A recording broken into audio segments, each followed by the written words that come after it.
Vyrah reporting for duty, another time together, and another time to just watch some YouTube and check what is going on. Let me just do my checkups and let's get into that right away. All right. Okay. So, all right.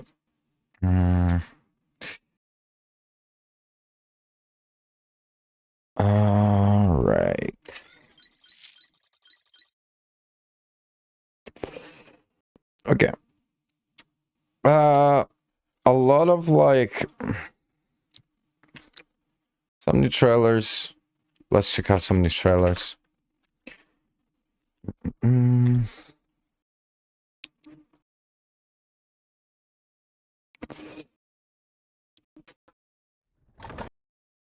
Okay. Let me just.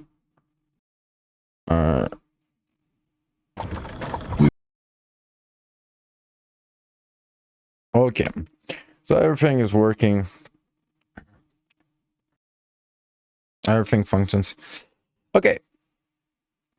Westlanders. New game. New trailer. Let's check this out. Apparently, the Far West Cowboys. Ever heard of it? Yeah. Yeah. Let's check this out. We've walked through hell, but paradise is just ahead.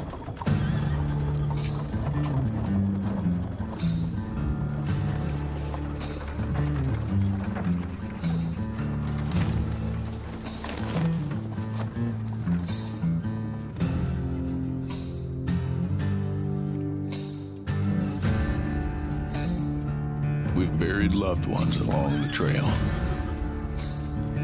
but hope has never left our side.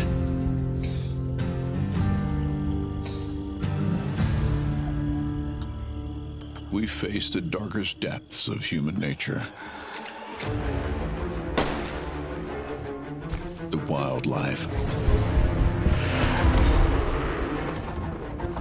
The dangerous roads. The beasts of the night. And the angry skies. We knew the West would test us, but the real question is, can this land become our home?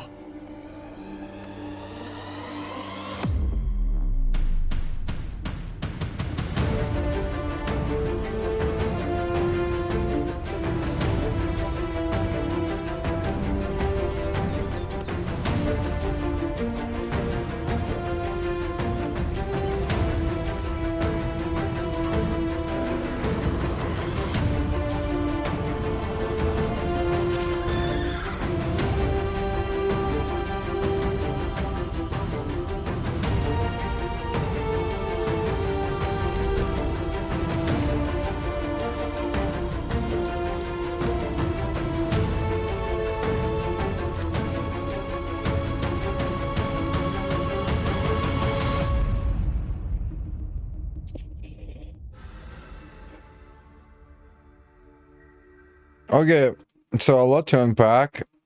So I thought it was completely a different type of game. Like fucking like, oh, is it called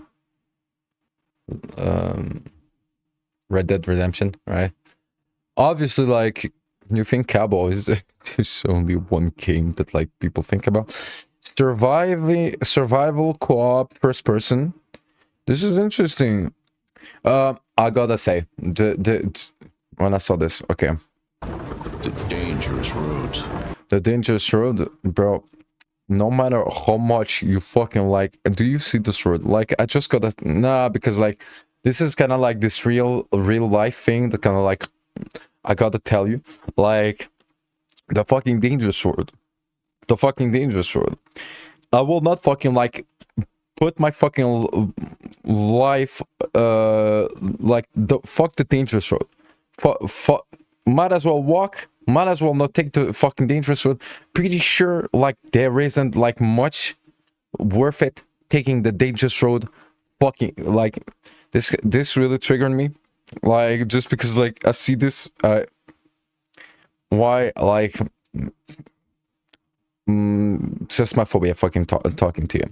But anyway, so the so basically like the baseline of the game is like, is there a story or not? Apparently like it's open world, right? So it's kind of like presenting like it's really beautiful.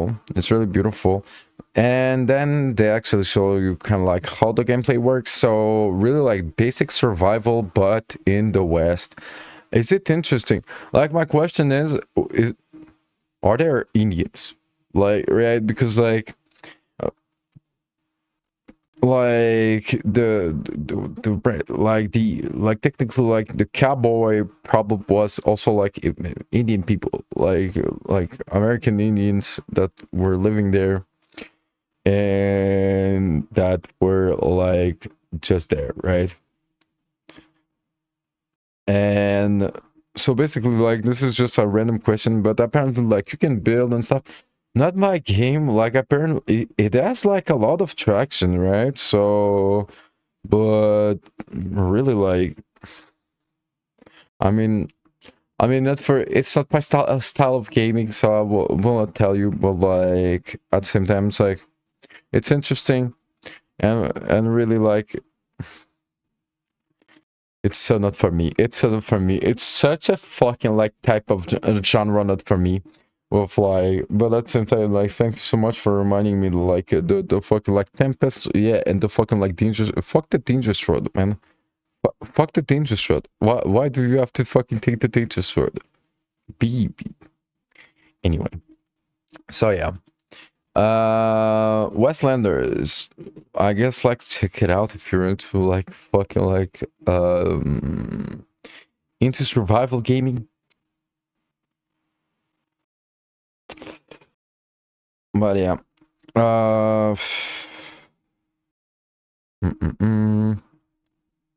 interesting.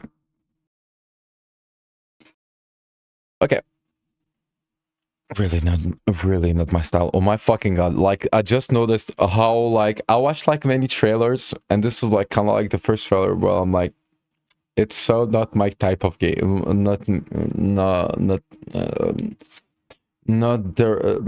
like the game like that's promoted to people like me, and it's just like funny that I'm just like, yeah, took all this time and I fucking watched like many games.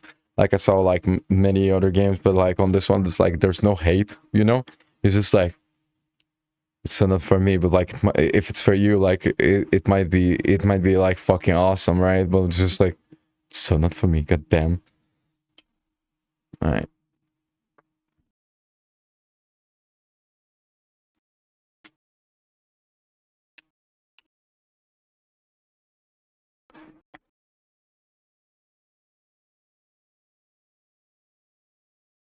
Divinity reveal trailer, like never heard of it. New French, don't fucking know. Let's check this out.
Oh my fucking, what the fuck?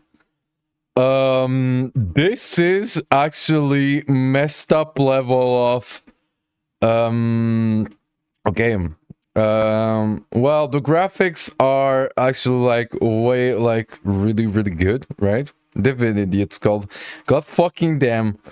And then like it gets dark real fast, right? It gets dark real fast, and they are able to really like tell you, hey, have a fucking good day on this one. What the fuck did I just watch? Like, this is so dark and grim. Like, oh my fucking god. A person fucking burning alive. And I'm like, oh my fucking god. And kind of like the irony at the end of it, you know? Like, oh my fucking god. Like, oh, this is so dark. Like, having played and like seen like much stuff, a lot of fluff, a lot of fucking stuff, right? Like sometimes like it is like about horror, right? But at the same time, it is like also like about like being able to like present a story, because technically like burning people or like sacrificial rites and stuff like that, right? Many games fucking do that, but like what the fuck, this just as a small, just as a like short movie, this is messed up. But it's like, well, I guess we watched a movie. Now I'm like, okay, there's a game after that. This is interesting. Like story driven enough. Let me check. Baldur's Gate. Oh, Baldur's Gate. Okay, so I cannot. So okay. Oh my fucking god. This is really violent. This is really vile. Like, goddamn.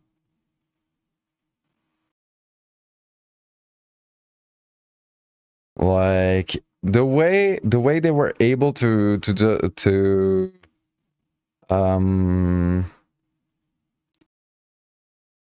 like to just like present the story, like the storytelling is absolutely like just really well done. Like when it comes to when it comes to when it comes to the gameplay, Baldur's Gate, so typical type of like basically like Skyrim type of gaming. So basically our first person RPG, I guess. This is interesting. Not for everyone. For real, like this trailer itself, it's kind of like a little movie on this one. Like I didn't expect it this fucking to be this fucking like this fuck oh my fucking god. And good on you. This is a good trailer though. This is a good trailer, and maybe the game is good, maybe the game is not good, but like at least like it fucking says something, huh? God damn. I'm actually in shock. What the fuck? Alright, yeah. If it's for you, it's for you. If it's not, it's not. Not. Yeah. All right.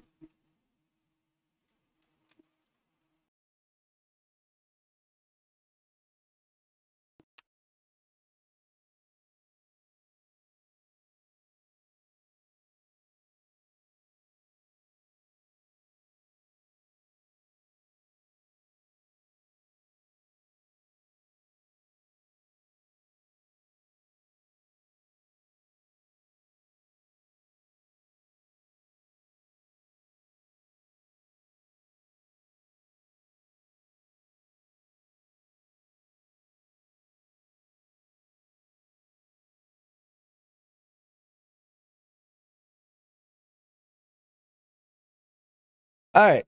Tom Raider, Legacy of Atlantis. Let's check it out. Years. It's been years. It's really beautiful. I love the style of like the game. The events are still The game etched engine. in my memory. The choice of the color, the color choice. Lost worlds. Frozen in time. New This is- discoveries. Waiting behind every door. Across every chasm.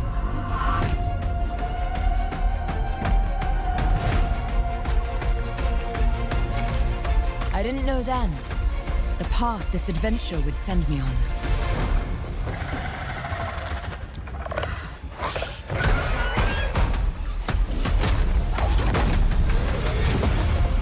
But it lit a fire that still burns.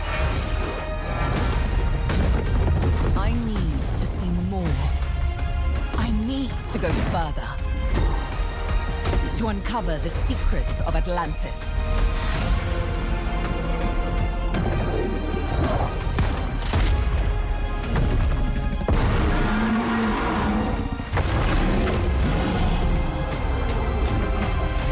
Some legends are destined to be retold.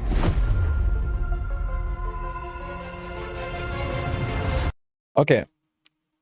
A lot to talk about. First off, the game engine. Look at the fucking choice of colors. Basically, like game engines is something that is really like free, right? You can like make the green greener, make the white whiter, right? And I really like the fucking like style and choice of colors, right? There is one thing before I forget, right? Because before I forget, oh my fucking god. So if you're okay, maybe I am like fucking like maybe I'm pushing on this one, but if you're at like fucking photorealism, right? Check this out, right? If you're at level, it is just like it is just like a stupid like comment, all right? Like it is like really stupid comment, because I'm like, at this point, this is like fucking like animation, like movie level of like animation, right? Lockraft is like really fucking pretty, right? And I'm like, there's no animation for like the fucking raptor taking bullets. The fucking raptor takes a bullet and it fucking just go through him, and I'm like, just a small animation, like even like going down a little bit, right? Because like in other games, like at least like there's a knockback, right? And I'm like, there's no knockback at all, right? It doesn't fucking care, the fucking raptor, like, right? But at the same time, we're at like fucking like photorealism, like pretty sure that like some people they'll be like, I'm pretty sure that's some movie right here. And I'm like, it's really beautiful, it's really pretty. Like at this point, like one of the question I asked myself is that I asked myself when I was watching is, when it is this photorealistic, how can you like kind of like make sense of the supernatural, of like the basically like the capacity of fucking Lara Croft, right? And actually, goddamn, and actually like it, they actually render it like well enough, because like imagine like if it's like basically if it's like, you know, bad movies about like bad movies like where like it's not realistic. It's basically like when the image do not connect with like what's going on, like kind of like the design do not connect with what's going on. And basically here it connects, and because like photorealism, the problem is like if you want to make, some games choose to be like cartoonish or like styled in a video game way, right? To actually like being able to make sense about like what is going on, because like photorealism about like I don't know, being a mage or stuff like that, it's really complicated, and it just like it just like on this one it's like, trust me on that, bro, you know, like it's just that like if you like try to be too realistic with like stuff that is not realistic and that just don't match, right? like it just becomes like weird and not attractive to play. It just like becomes like really not really ugly to play, right? And I think like this is cool. When it comes to gameplay, it's a Lara Croft, it's a Tomb Raider. I think that like it's to if you're into that, right? I'm just shocked by how fucking beautiful it is, and I'm like, there's like some fucking people will just buy this fucking game and be notice that like they're not able to fucking run it even on a fucking PC that cost them like a fucking loan. But like other than that, like it seems interesting, like this, and it seems like, you know, light as a type of game, you know, like just have a good time, just have a good time. So yeah.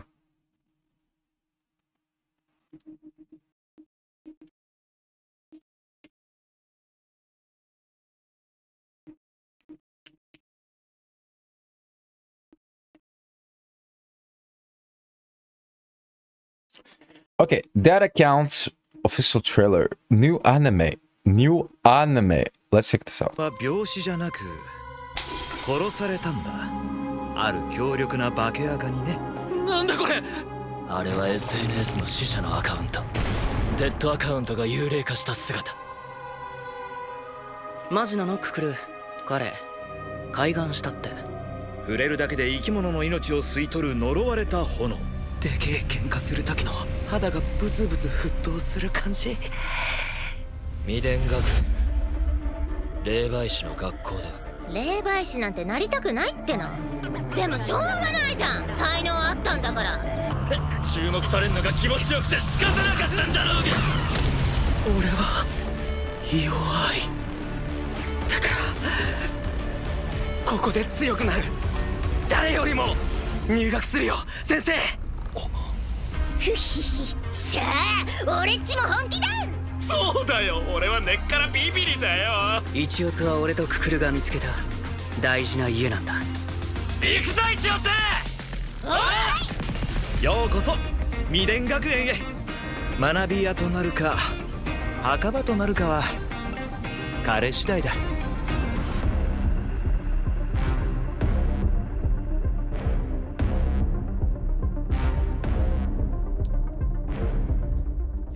Okay, this is interesting.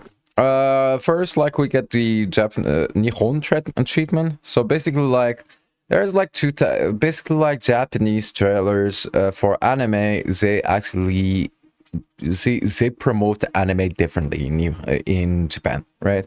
So this is like a non-translated like Japanese trailer.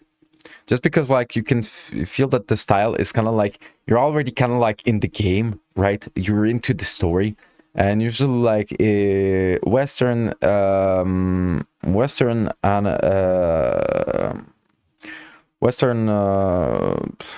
promotion material is like more like restrained, you know, like it's just like doesn't fucking like tell you, oh, and I'm already there, and welcome, these are the characters, and this is like a funny moment in the fucking, and you're like, I don't even know what the fuck is going on, and who the fuck are you, right? So yeah, yeah, so this is interesting. A school for spirit mediums, like it exists like with it, like there's like a technological part to it. It's interesting. For really it feels like a seasonal anime. Maybe it's good, but like the character design is cool, is fine. Like this, the story, I don't know. It seems like interesting enough, but like, is it worth to watch? I don't fucking know. Like, but like, at least like it makes me fucking like question if I want to watch it. You know, like, I'll tell you, like, I'll probably miss this one. Unless like it has like fucking like you gotta watch it type of reviews, you know?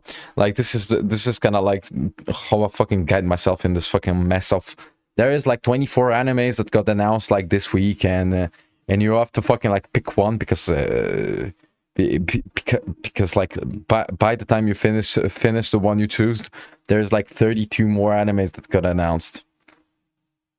Like it's just like, you know, it's difficult to keep the pace, and at this point it's just like I feel bad even rewatching like my favorite animes that I watch, because I'm like, yeah, but like I'm not watching the fucking new stuff, right?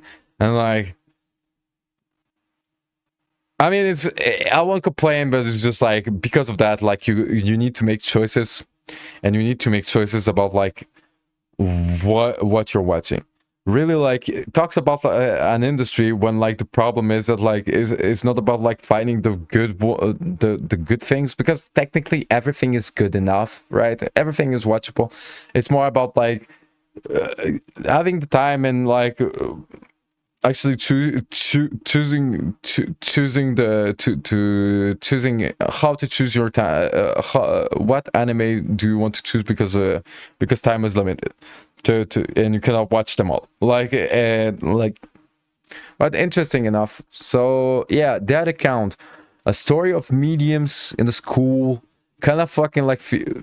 I'ma tell you, it feels kind of like Jujutsu Kaisen, but worse.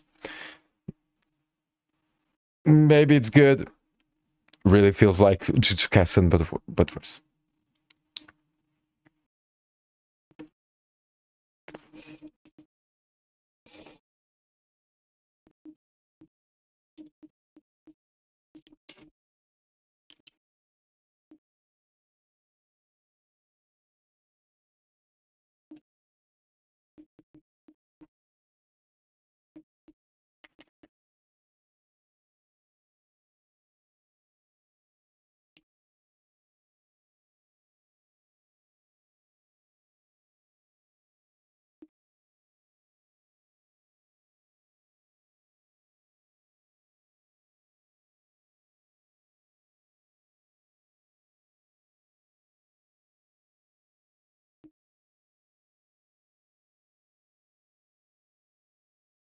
Okay, typical like Japanese name, like long name. You just have to read the name and to know what's going on.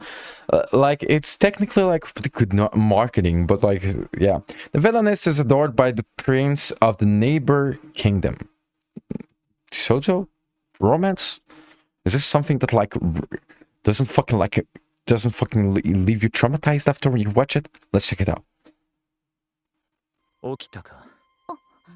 ゲームの攻略対象が目の前に。乙女ゲームラピスラズリの指輪。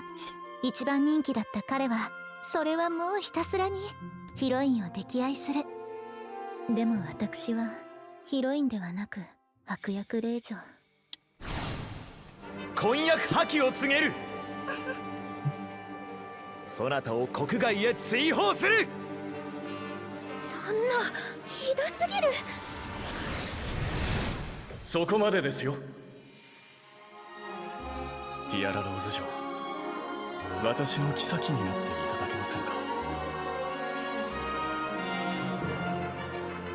ゲームのエンディングは終了したはずなのに、これからどうなるの？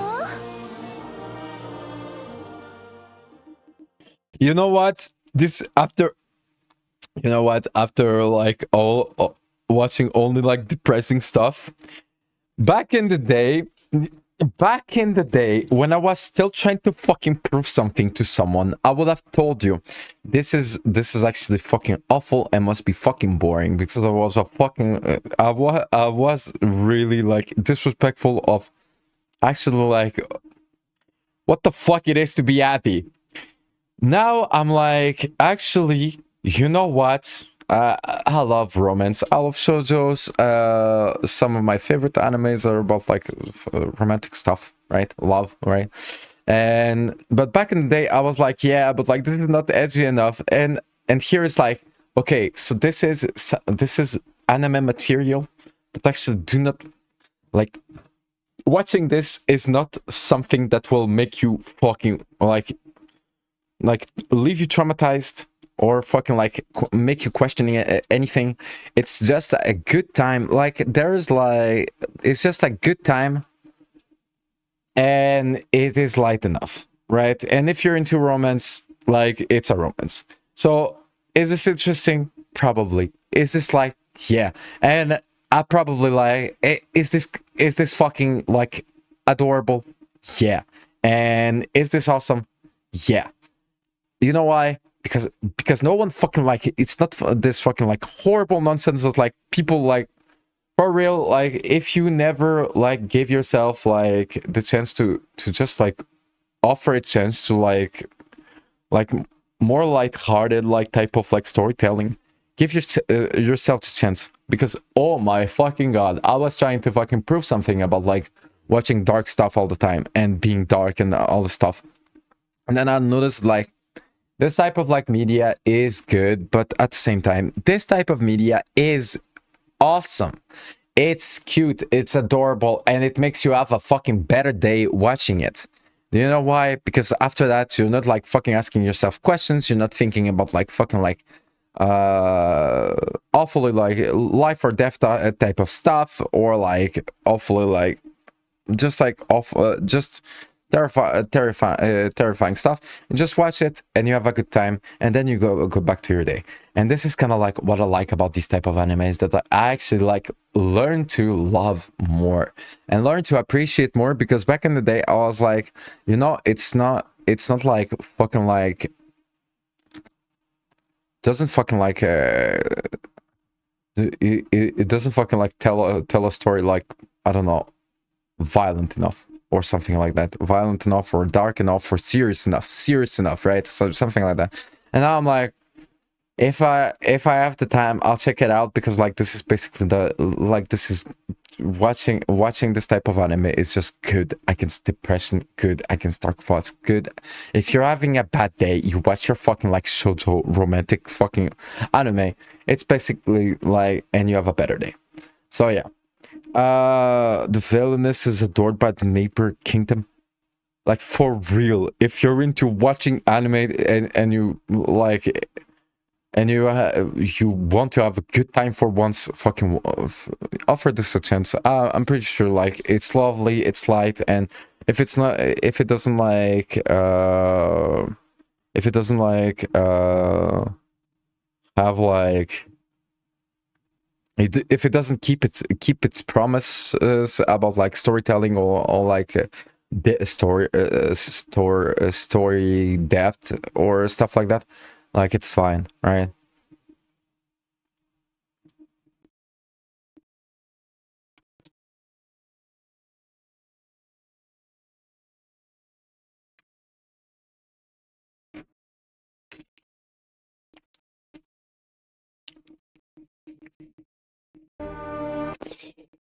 Kunon the sorcerer can see. All right.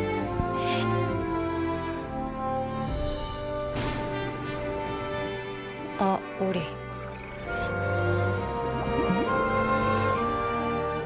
そうか、作ればいいんだ。魔術を使って目を作るんだ。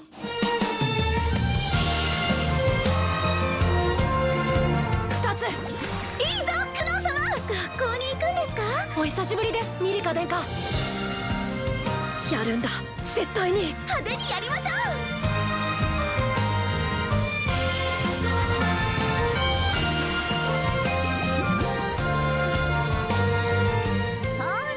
何かな？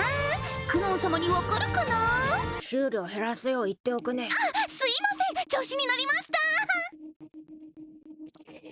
Okay, this sounds awesome. This sounds wholesome.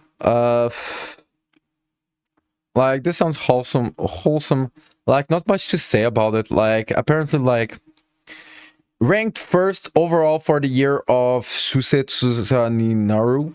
So basically, like, in Japan, there is always competition. Like, mangas do not fucking like promote themselves, they compete with each other. And basically, like, if it's ranked first somewhere in Japan, it means it's really good when it comes to storytelling and stuff. So yeah, this is like give it a try type of anime. It sounds wholesome and it sounds light. It sounds like this looks like a type of anime that do not fucking like is not a danger for your life. So check it out. Canon, the sorcerer can see. Offer it a try.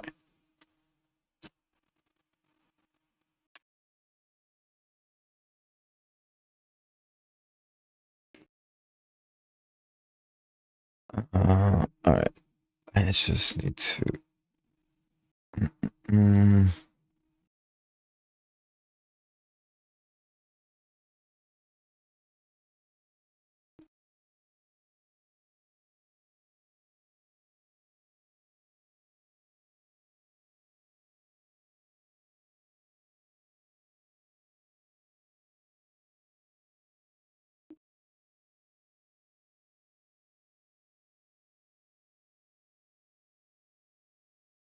Okay. Everything's within the... Okay. Let's keep going.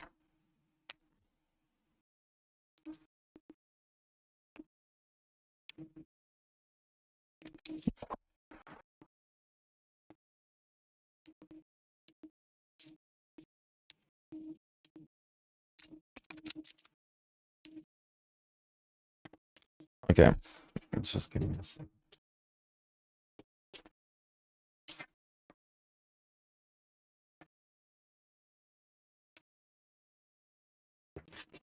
All right.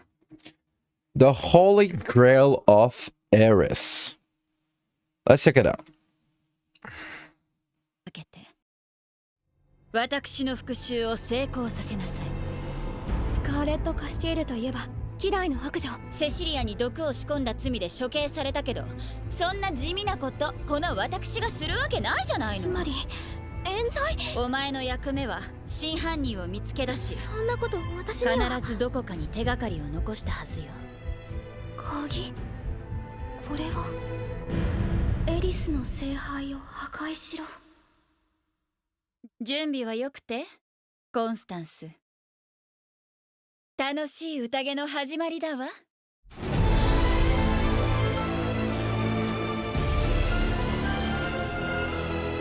あなたとんでもないことをしてくれたわ。私は盗んだになって。あなたなんてただの泥棒じゃない。これは一体何の騒ぎかな。どちらが泥棒なのかしらね。あら、ごきげんよう。この女は誰なの。本当に君は関係がないと言えるのか。夫人のひまわりの誠実なだけじゃよく何も解決しない。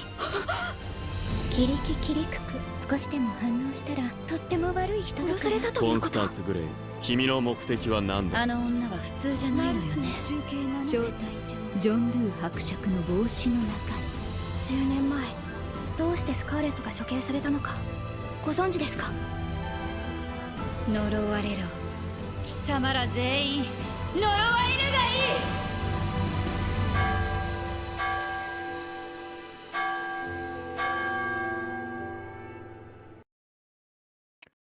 Okay. I find it interesting because you can see the manga, like I think it's new, like maybe I didn't notice, but like on Crunchyroll you can see like the first, like you can get basically like says do the promotion of the manga. So for the mangaka it's actually like cool.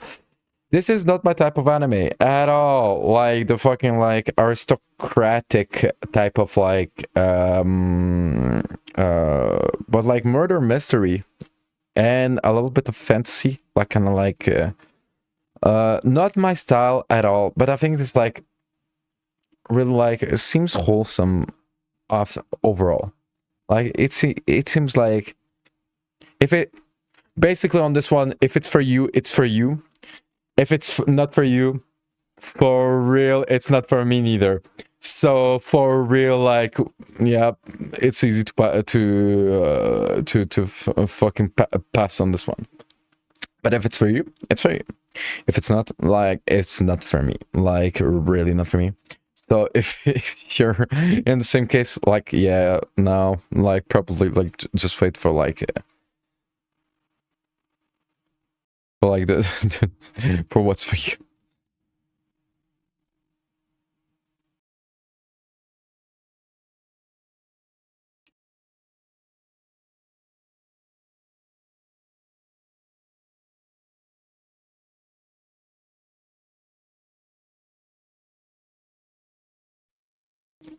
Okay, The Odyssey. Apparently, like, it's a fucking movie, right? Or a TV show. But it's on IGN.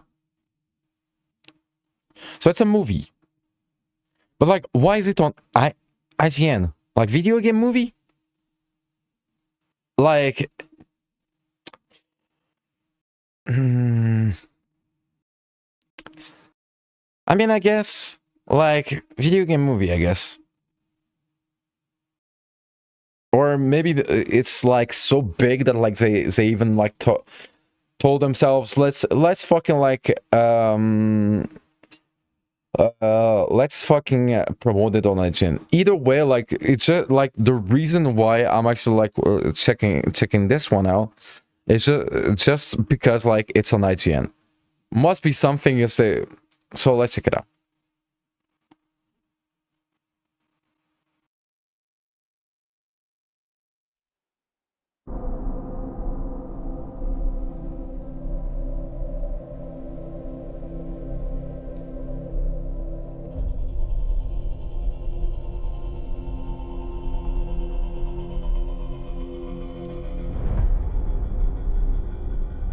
After years of war,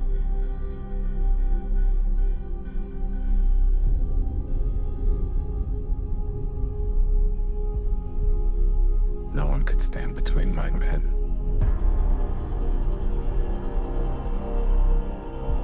and home.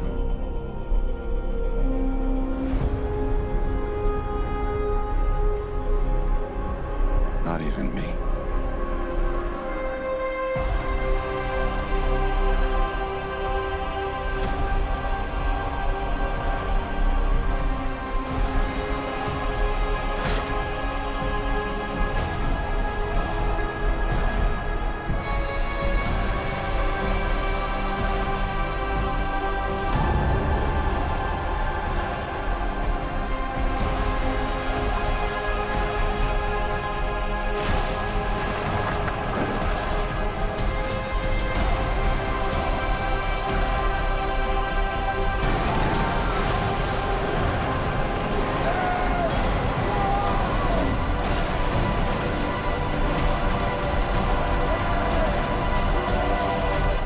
Promise me you will come back.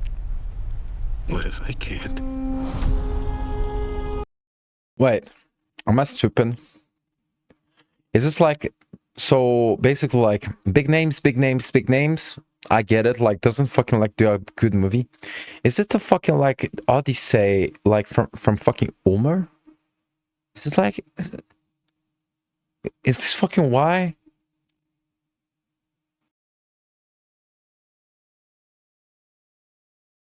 The Odyssey trilogy started by AC Odyssey and continued by Super Mario Odyssey will finally end in this epic conclusion. What the fuck on this one?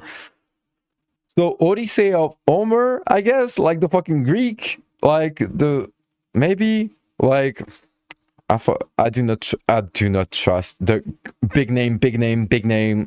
It makes a good movie. Like, I used to fucking like get played by this, and then I noticed like sometimes it is like, but like like really doesn't fucking like is worth nothing. Like when I see this, I'm like like this is like literally doing the opposite effect. But like it was on IGN. I'm guessing it's here. Oh yeah. Wait. I saw it.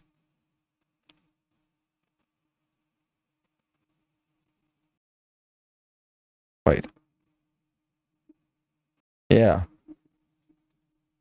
Homer's Fundamental Saga. Yeah, so basically, it's cool. It's cool that they do it, but at the same time, big name. But at the same time, Christopher Nolan, right? Like, it's like Tarantino, right? And it's actually like this story that like is really like timeless, I guess. So, and it is like basically like, I'm guessing like you do not tell me the like The problem is like the Odyssey is just like a long story. I'm guessing that like if you like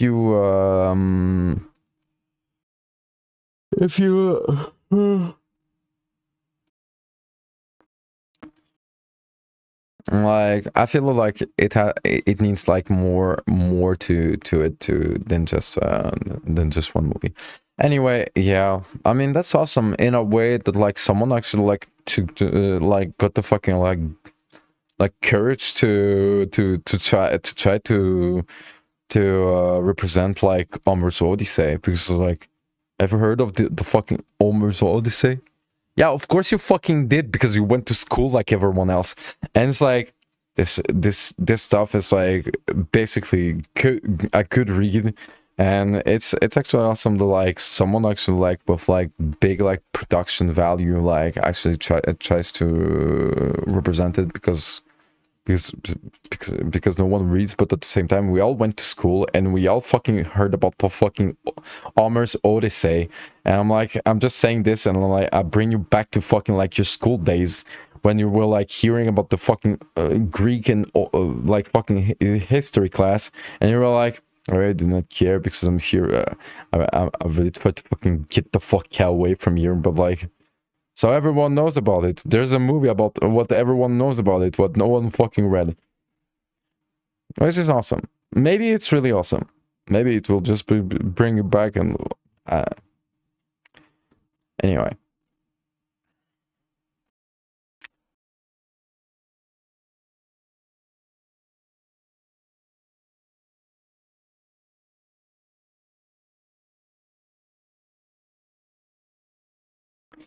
Okay, Gigok posted one day ago. I got to fucking see this. If you never fucking like saw Gigok, basically like this man is the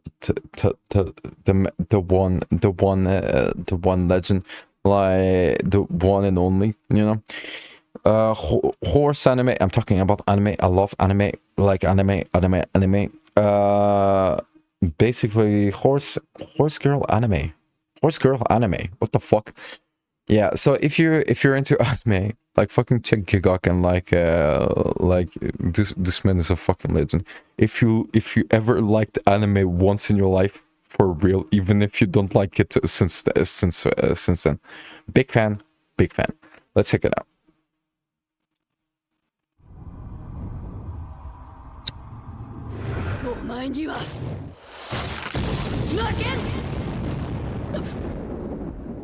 I know I'm late to this one. Horse girls. For the longest time, that term was synonymous with that weird girl in class that seemed to be more obsessed with her horse than she was with people. But in 2025, everything changed. This was the year that Uma Musume broke into the Western market for a few...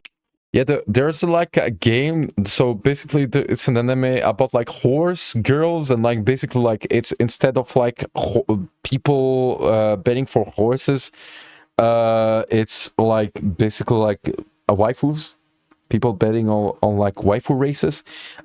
There's like a video game that actually got released about like this, and now it's the anime that like fucking like okay, well, if you were out of the fucking loop about this one, it's because like there's a fucking gacha game that fucking got released before like this fucking like anime exists. Few glorious weeks, everyone was getting into most likely horse girls. Memes flooded the internet. Pictures of real horses would not get off my feed. Even my mate P got viral playing it, and just look at him. They're rounding the first corner, and she pops the swinging maestro. This man is too cool to know about anime. But while everyone was focused on the game, at the same time, another beast awoke.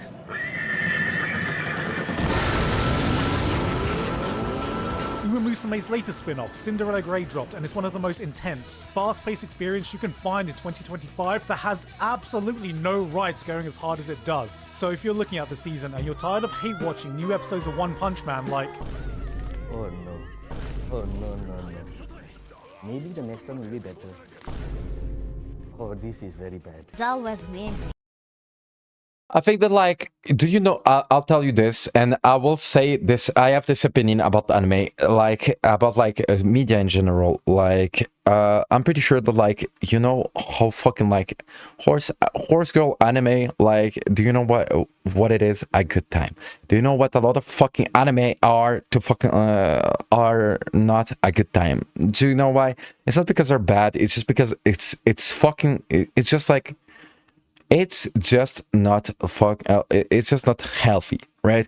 Like, you watch this, it makes you go a little like it makes you have a fun reaction, like it's lighthearted, like it goes hard, but like it's not like the stakes are about like stupid stuff, so it doesn't matter.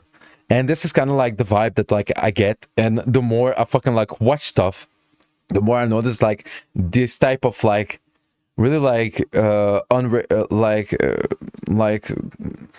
of like average, ordinary animes that like I wouldn't watch because like too ordinary, became like quite the fucking like source of like happiness for me, because I'm like, okay, this, if I watch this, I can continue, I'll continue my day, and I'll actually like feel all right, and I even have a good day, you know.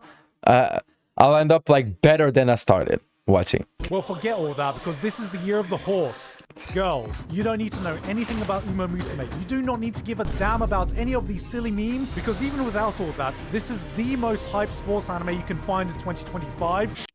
I gotta say, like, the fucking art style and art design and like it's really sick. Like the fucking showing what happens when a company takes their excessive gacha gaming funds and uses it the right way, which is why I'm proud to say this video is sponsored by Stellar Sora.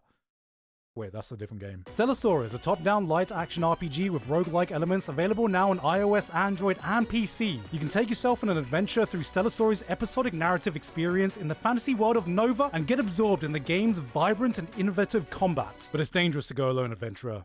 You'll be needing this. That's right, you'll be joining these charming trekkers as you go on a grand quest throughout a transformed world and tackle a diverse array of different gameplay modes, which includes the new Radiant Messenger Holy Night Spirit event, which is on until January 12th. Participate to get a free max 5-star disc, and during the event period, there'll be a bunch of rewards available just for logging in as well. This update also introduces the new limited time character Snowish Laru, a brand new 5-star who excels in all categories. She can deliver both a single strong target damage and reliable AoE attacks. So what are you waiting for? Click that link in the description to start playing Stellar Sora today, and if that wasn't enough, you can even use my redemption code SnowWishFest on screen for additional rewards as well. Happy Christmas indeed. Thanks again to Stellar Sora for sponsoring us today, and with that said, back to the video. Welcome to the world where there are girls born embedded with the spirits of horses in them, genetically superior superhumans that can do what no normal person can do: run faster than any pisshead towards a kebab shop. So what does society make them do? And let's take them on a track and make them run for our entertainment and perform idol concerts and shit. Oh, brother, this guy stinks! When I first heard about the concept of Uma Musume, I thought to myself, damn, this sounds dumb. Anime is no stranger. Right, but at the same time, like same, but at the same time, it's entertaining, like, and at the same time, it's lighthearted. It's the type of stuff where it's like, you're not fucking like going into a nihilistic fucking rant by yourself, to yourself, about the like fucking your fucking new conclusion about like your fucking appreciation of the fucking world, right? After watching it, you just watch it. It's fucking stupid, and you just go on with your day like nothing happened. Like nothing happened. Watch this anime. I'm pretty sure, like, watch this anime. To weird and wacky ideas. And on paper, this felt like some committee took a middle-aged Japanese salaryman and made a Venn diagram of how to extract as much money from him as possible. Shit, I'm surprised the girls aren't also cripplingly addicted to pachinko in between races. I gave it a few episodes, but the low-stakes, low-drama vibe of season 1 just didn't grab me, and I filed it away under weird anime shit I'd probably forget about in a month. While I'd go back to my normal stuff, shouting shit like, Tournament! Yeah, feel all hearing that? That's the era of Giga this came out in. But as time went on, I started hearing whispers. Over in Asia, season 2 was making waves, and I thought, that's probably just an Asia thing. But then it kept continuing. Season 3, an OVA series, a movie, all which were getting great reviews. I started seeing these clips posted of some of the most jaw-dropping running animation I've ever seen, all culminating to its explosion this year, which, after all these years, was my last kick up the arse I needed to finally give it another chance, while it's airing alongside with, oh shit, Cinderella Grey is the latest spin-off to the Uma Musume franchise, acting as somewhat of a prequel, but you don't need to know anything about this franchise to enjoy it, which I can guarantee, because I also didn't, and I skipped all of these to get straight to this one. But, after watching this is pretty much guaranteed that I'm gonna go back and experience everything the franchise has to offer, because what an experience this was. We cool? So, if you're like me, you don't know much about Uma Musume, and you want to taste to see if you want to commit to the entire franchise, I don't think this is a bad place to start.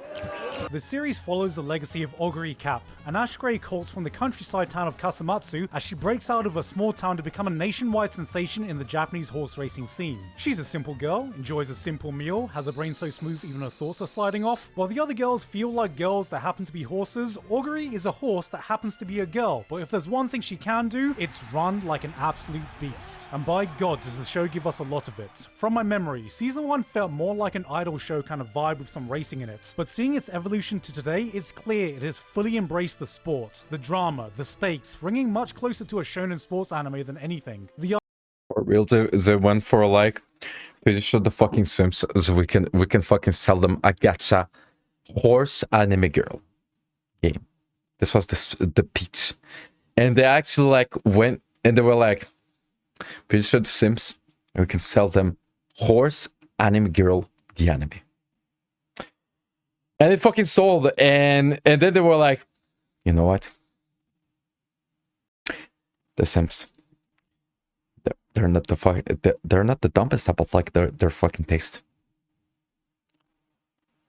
And they embraced the fucking idea of like horse anime girl the anime.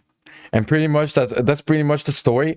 And I think that like this is like the story of like that happened like more than once in the anime industry. Well, like some stupid concept was like basically like sold to marketing, right?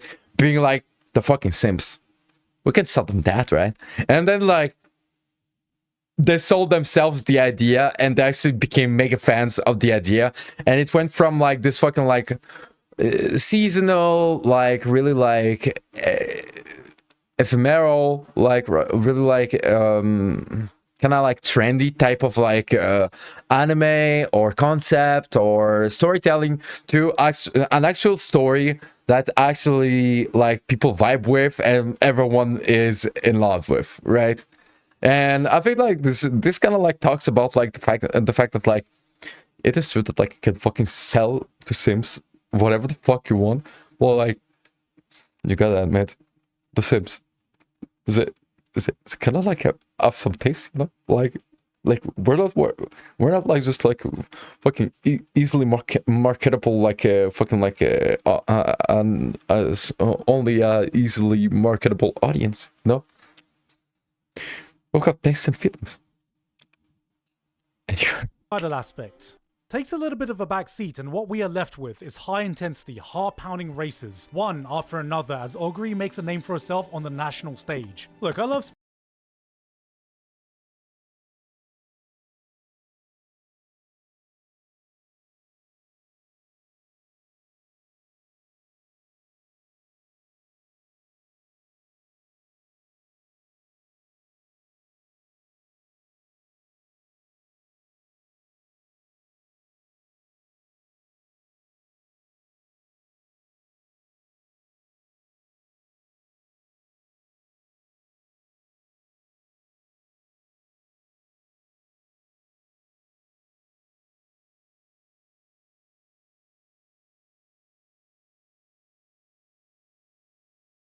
sports anime, but you know how this shit goes. The first episode of the match starts. Things are going smoothly. Honestly, a bit too smoothly. And you start thinking to yourself, it's probably not going to go this smoothly. It doesn't go this smoothly. Second episode, oh my fucking god. Enacts their weird, stupid, broken technique that throws everything into a loop. That one uninformed guy in the crowd is like, Nani kore? The protagonist is lost, useless, and has probably shit himself in the process. Then you get to episode 3. This is the actual episode you've been waiting for. After 60 minutes of being dicked around, the protagonist finally locks in, figures out the opponent, developing his new ability in the last minute that wins them the game. Yes!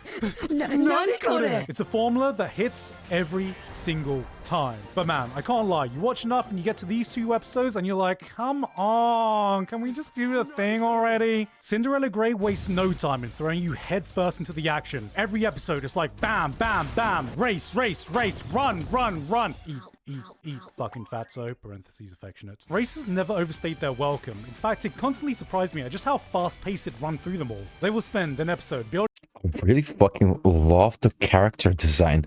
Like, it's so expressive. What the fuck? Up this new character, this new rival for this one big race. Then it's over and done with a single episode. Which might sound a bit quick for you seasoned sports anime watchers, and it would be that case if these races weren't such a concentrated burst of adrenaline. At first, I thought the girls looked janky as fuck running like this, but once I got over that, it so perfectly captures the energy of an athlete pushing themselves past the limit to reach inhuman speeds. Oh yeah, by the way, like, it's basically like marathons, right? Like, it's basically like running. Like, there's like a thing where like people run in lines, right? And sometimes like they even jump over stuff, right? It's the marathon, but like, so the worst part is really like, they don't run. There's no lines. They run in grass, but like, it just. Maybe I'm stupid, I just kind of like made the connection. Racers quickly take their positions and you get to appreciate the different approaches of each runner. As the race plays out, you slowly inch closer and closer towards the screen because you're anticipating that moment where they get to the final stretch. When the anime ramps up with an energy that doesn't just burst out, it explodes. That rush as you witness that last eruption is as addictive as any drug. You hear the roar of the crowd as the commentator eggs them on, as you watch athletes digging deeper than they ever have before. Suddenly, this janky-ass anime girl run becomes the most hype thing you've ever seen, as you shout out, God, this is what peak performance looks like! And then the race is over. You calm down, switch on the next episode, and experience it all again. I think what sets it apart from other sports anime is that it honestly feels like you're watching the actual sports rather than some shonen anime battle that happens to have a sport in it. You have your basic tactics going into every race. There is some inner monologue, but for the most part, you get to just be a part of the crowd, hearing the commentary as you watch a bunch of girls just absolutely leg it, like Oguri was told there was KFC waiting at the finish line. One part I really liked is that just because a character lost the race, it didn't mean they were banished to the fucking Shadow Realm, never to be seen again inside character hell. Familiar faces stick around. Get another. This is actually cool because like, yeah, this is kind of like the problem of like, you lose once and like basically like, no, I get exactly what he's saying. I won't get into it. The chance to prove themselves, and sometimes they do. In anime logic, if this guy beats this guy, that means this guy is stronger and will forever be stronger. Bye-bye. Right. It's nice knowing you, fucker. Now get in the cage with all the other losers in there. Where we all know, this isn't actually how sports work. Legacy is what this is all about. Nobody becomes the greatest of all time by winning one match. Do you think Ronaldo lost one El Clasico to Messi and was like, okay bro, I guess you're better than me now, have fun in nationals? No! He came back and fought match after match, season after season, refining his game, sharpening his skills, taking it in turns, breaking records, pushing each other to the limits for years in a rivalry that will span a decade. And only then did he prove he was second best. I really shouldn't be talking about second best, I'm an Arsenal fan. Hey goodness. Every girl, even if they don't get a lot of screen time, feels like they have a story to tell, and just because they lost a single race, it doesn't mean their story is over. Fuji-sama March, Yaino Muteki, Dicta Striker, Michelle My Baby, Maruzensky, Obey Your Master. God, it's weird getting attached to some of these names when I say it out loud. Novelty Bubble on the inside, Novelty Bubble followed by Immaculate Pasta, Christ's Chin coming up on the inside, followed by Abba the Horse and Alf Ramsey's Pawn Dungeon. And when you you dig deeper, you find out that's because everything that happens in these series, bar a tiny fraction, is based on what happened in reality. I knew the Uma Musume girls were based on real life horses, but being just tangentially aware through memes, I thought it was like, look at this girl doing a dumb face that's same as this horse. I get all the references. What I didn't realize is that the entire story is based on real life events, real races, real careers. Oguri, coming from the small Japanese countryside town of Kasumatsu to eventually set the nation on fire and become a cultural phenomenon, that really happened. Hitting a brick wall against a rival horse named Tamano Cross that also happened to be an ash grey colt, that really happened. I thought the source material for this was a manga, but it turns out it was fucking Wikipedia. I can't watch things based on true events, 'cause I'll get trapped on Wikipedia. It is insane how perfectly Oguri's story was set up for a shonen underdog story, so you get curious. And then you read further in and you see that the real Oguri Cap was born with a deformity in his leg, causing it to be bent. Trainers were unsure if he could even walk, let alone run. And this was portrayed in the anime by her mum massaging her flexible legs, and she always believed in her, and that's why she loves to run, just cause she can run. And this was the exact moment I realized I was lost, down into the Uma Musume rabbit hole, too far gone to crawl my way out. Knowing this stuff is not necessary at all, but it just adds that extra layer of appreciation to the stories you're seeing unfold, and puts the pieces into place of why an anime about horse girls running felt more real than your typical sports anime. An upset genuinely feels like an upset. There is no plot armor, or at least I'll say it again, like, god fucking damn, like, the character design is fucking dope. Like, what the any fuck? more plot armor that exists in real life. Look And at unless you how spoiled beautiful it yourself is. by googling the source material, you feel that tension in the race during those big moments. Will Oguri continue her legacy of domination? Will one of the other girls pull a surprise win? Are you gonna bottle it? Again, you fucking bottle it again? You bought it again? I can't fuck it! Uma Musume isn't peak fiction. This is peak reality. Peak experience. Cinderella Grey makes me regret that it took so long to sink my teeth into this franchise. Behind all the horse girls, or idol concerts, or memes, this is what happens when a passionate group of people get behind an idea no matter how out there it is, and fully commit to making a labor of love so infectious, it has transcended the audience it was originally intended for. I guess what I'm trying to say is Arsenal are going to win the Premier League this year. It's basically guaranteed. It's finally going to be our year. Look at my horse. My horse is amazing. Give it a lick. Hey guys, hope you Thank you so much, Gigok, for this video. Like, actually, like, really interesting take of fucking, like, horse anime. Like, I mean, the conclusion is that, like, sometimes, like, some fucking marketing people see anime fans and they tell themselves, you can sell these dumb motherfuckers like anything. And then, they're right. They're right. And then, they're like, you know what? The fucking stuff that we sell to the fucking, like, anime weirdos. It's actually not that bad. And basically, that's the story of, like, horse girl anime being actually good. So, like, even, like, the effort on it, like, with the whatever we become, I don't fucking know. But, like, they're not drunk, but, like, and basically, like, that's, I feel that, like, this is the story.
most people.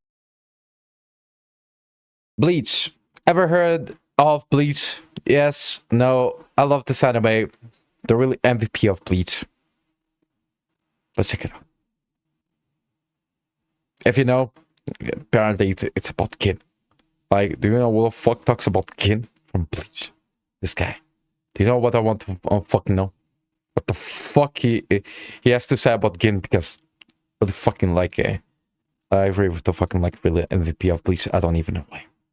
But I fucking love I love how like Gin is portrayed in Bleach, and I'm really curious about like I like the character before. Like why does he think that he's the real MVP?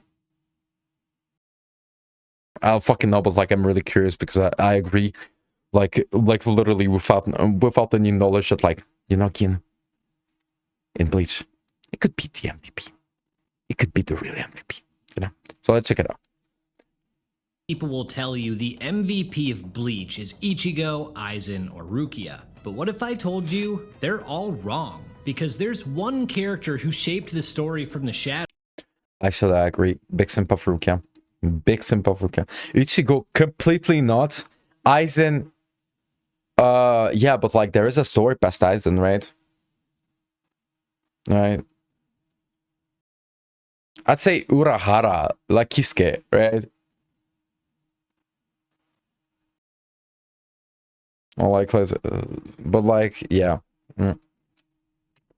Rukia, Kisuke, like Ichigo, I think like Ichigo is like really kind of like, I don't know. Who manipulated captains, deceived Aizen, and broke our hearts without ever raising his voice. And somehow, most people still underestimate him. Today, I'm making the case for Gin Ichimaru, the real MVP of Bleach, the man who controlled the narrative of the story both on screen and off. And I think that like it kind of talks about like you never notice that like Gin is the only like kind of like fucking psycho in Bleach. I just kind of thought about it. Like a lot of people like a freaking like in Bleach there is like a colorful like cast of like character portrayed with different type of personality. Gin represents really the fucking psycho killer, like that just is there, and I really never noticed that. And once you notice it, like think about it, is happiest man alive that you'll see, Gin, and basically that's all you kind of like know or care about him. Then you rethink about like the whole like then take the time to fucking like rethink about like the whole story of Bleach, right? And it's like there's a fucking psycho killer named Gin in the middle of a fucking anime about like trying to fucking like prove something or like do something or like be dangerous or like fucking, and like I just noticed that like like Gin is like basically the psycho killer. You know, like when they tell you, you know, like dangerous people like fucking sociopaths or like psychopaths, right? You don't fucking notice them, right? And I'm like, I really didn't notice the fucking like psychopathic like Gin is in front of like during like in the whole fucking show. And you never fucking, and I never fucking took the time to know, like really never noticed.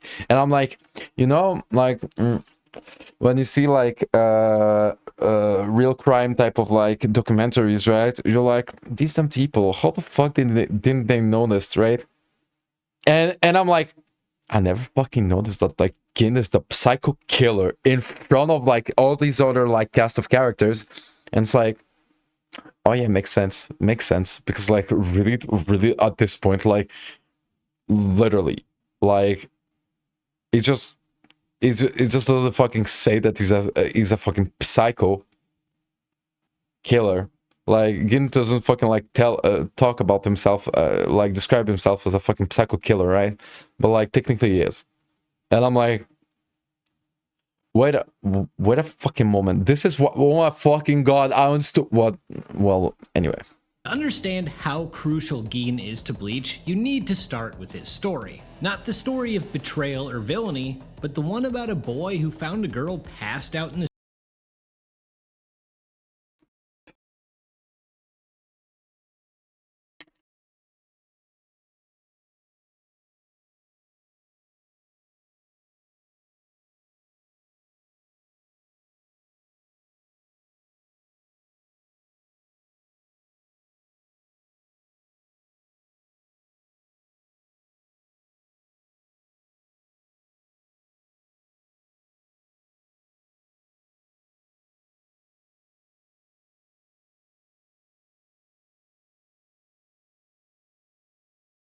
Alright.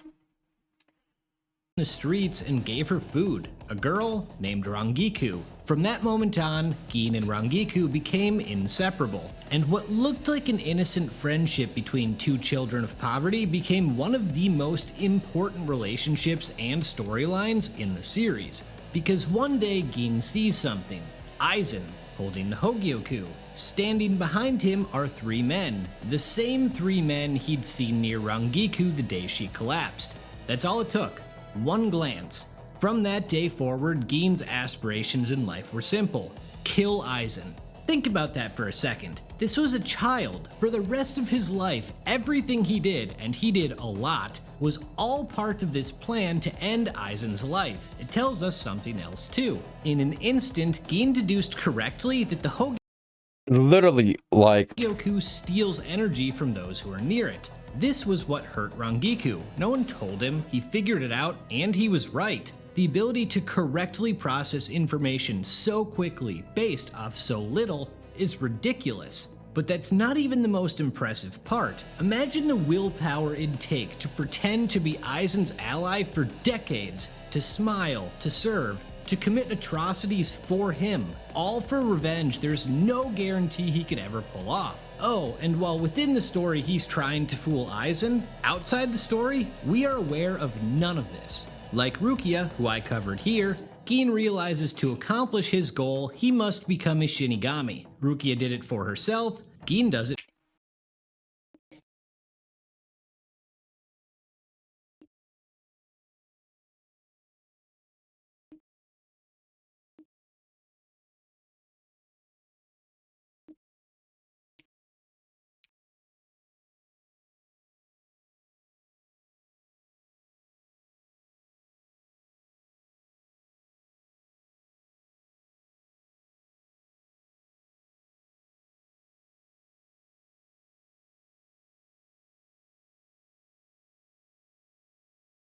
over a decade. Anyway. For Rangiku, and I don't blame him. Her tears from the day they met are forever ingrained in his psyche, and he never wants to see that again. So he will do whatever it takes to protect her smile. The longer this plays out, you realize this isn't simply a great revenge story, it's a philosophical tale. It takes a standard question like, what would you do for the people you love, and morphs that into something far more complex. There's a quote that appears in the manga, and it couldn't be more fitting. Those who claim to know what love is, liken it to ugliness. This is literal. The axe Gin does out love is... Wait, what? Those who claim to know what love is, liken it to ugliness. So they love to love until it's ugly. Okay. Liken it to ugliness. This is literal. The axe Gin does out of his love for Rangiku couldn't be uglier. So the question becomes, if yeah, okay, that's interesting. That's a beautiful you're quote. willing to do anything for love, So basically, like, yeah, if you the people who truly love someone or something actually become ugly because of how much they love there's someone or something, you know, like, this is actually really cool. Are you still worthy of being loved yourself? It's a question that plagues him. If the roles were reversed, would he still love her after everything she'd done? Could he accept her? Can she accept him? By the way, this is my first Gote 13 video. After rekindling my love for Bleach, I decided I need to cover these people, so make sure to check out the ones coming in the next few weeks as well. Gin and Rangiku enroll in the Shinigami Academy together, and it doesn't take long to realize Ginichimaru is a prodigy. Like a snake, he's cold, calculating, and efficient. This process takes him exactly where he wants to be, the 5th Division, the same as Lieutenant Aizen.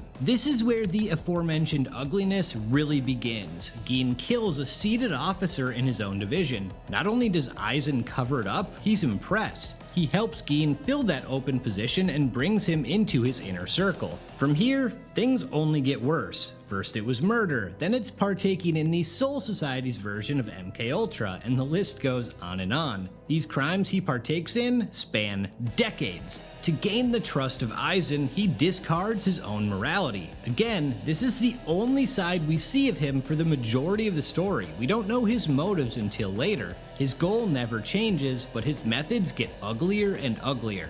A perfect example is his interaction with Rukia before her execution. She has resigned herself to the fact that she's going to die. Then Gin appears and says, "I can help you escape." In this moment, he gives her something she didn't even realize she still had: hope. The belief that maybe, just maybe, she'll live. Then just as quickly as he gave it to her, he snatches it away. Just kidding. And it breaks her. She screams in anguish. Not because she's going to die, but because she wanted to live. And guess what? Gin gains absolutely nothing from this. He does it because he can. Same thing with Kira. As his subordinate, he worships Gin, and Gin lets him do so, right up until he betrays the Soul Society, which crushes him. Gin slices Hiyori in half, for crying out loud. He gets in Ichigo's head like he did with Rukia too. He tells Ichigo he's not only weak physically, but mentally, and at this point, he's right. A cool little detail here is they make a point to say that Ichigo can read his opponents when he fights them. The exception to this was Gin, because he wasn't looking at him, which is a beautifully subtle tease to his true intentions. That's not the only hint we get either. Rangiku is the one who gets hold of him before he flees the Soul Society to escape with Aizen. Before he dips, he straight up says he would have liked to have been held captive longer, and he apologizes to her. It's the most human he's been in the entire series to that point. Much later, when he reunites with her, you see how hard he tries to keep the facade going. He immediately tells Aizen she's not going to be an issue and that he'll handle her. But Aizen is like, dude, I know you care about her. Don't worry, she's not a problem. The mask is slipping, so he overcompensates. He grabs Rangiku, drags her out of sight, and pretends to kill her. When they're alone, Rangiku tells him she waited for him. Here, for a moment, a crack in his persona forms. He asks why. Then he lashes out. "Why did you have to come, you nuisance?" and knocks her unconscious. I think for him, this was too much. He was clearly emotionally impacted by her arrival, and going as far as murdering her surprised even Aizen. What basically, like, Gin ended up with a fucking, like, with a carved smile from the story he lived. It was a forced smile that basically became part of his, like, personality so much that it carved itself, that it became like part, like kind of like stone. It scarred him, and it left him like with the smile, like I am, and with just this expression. This is like really beautiful storytelling that I didn't thought about. Like, this is actually like, goddamn. comes next is everything Gin's been building toward. Like, good on this YouTuber. What the fuck? This is like Gallenberger. This man is decades of smiling. I love what he does. Of pretending, of studying how to counter Aizen's Zanpakuto. And now, he's finally found the perfect moment. Gin says what we've all known from the first time we saw him. "I'm a snake." Then he pierces Aizen straight through the chest, leaving a fragment of his Zanpakuto buried deep inside the man who ruined everything. Not only did Gin figure out Aizen's ability, he managed to hide his own. His blade extending, that's not the full extent of its power. It also disintegrates into poison, and how fitting is that? The self-admitted snake uses his blade, his metaphorical fangs, to release his venom. He wastes no time activating his Bankai, which is called the God-killing spear, and he uses it to attempt to kill a god. The blade punches a hole straight through Aizen's chest, and Gin mocks him, saying, hey, now you're like your experiments. But he's not done. He even removes the Hogyoku. He doesn't take it for the power though. It's to retrieve the part of Rangiku that had been taken from her. And if you think about it from start to finish, there's a really dark allegory here that fits quite well and makes the whole angle far more tragic. It's twist after twist after twist, and it's amazing. But this is Aizen we're talking about. Mr. 4D chess, Mr. Actually, I wanted you to do that. The Hogyoku. And sometimes, you know, like, you can be as clever and as prepared as you want. Someone that either is out for revenge or only sees his own objective can fucking, like, just knock you out. Can just knock you out and win everything over you. Just because, like, this determination is actually, like, more powerful than any type of planning. Because, like, in between, like, this overly strategic and understanding of life, there's just, like, this morality that is personal to someone that became a passion, and that became, like, self-sustaining. And out of that, like, it is what wins, and sometimes it just takes this.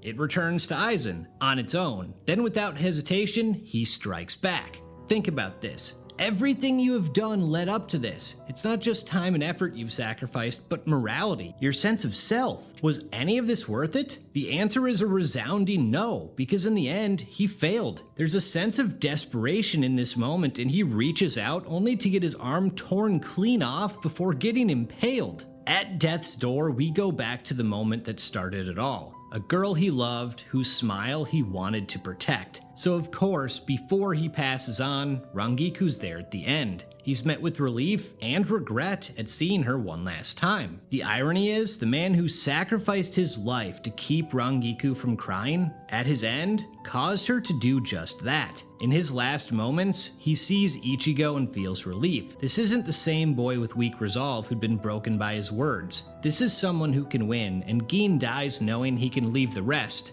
to him. So why is Gin Ichimaru the MVP of Bleach? Am I biased? Absolutely. He's part of a philosophical revenge story wrapped in conspiracy theory. All things I adore. But by...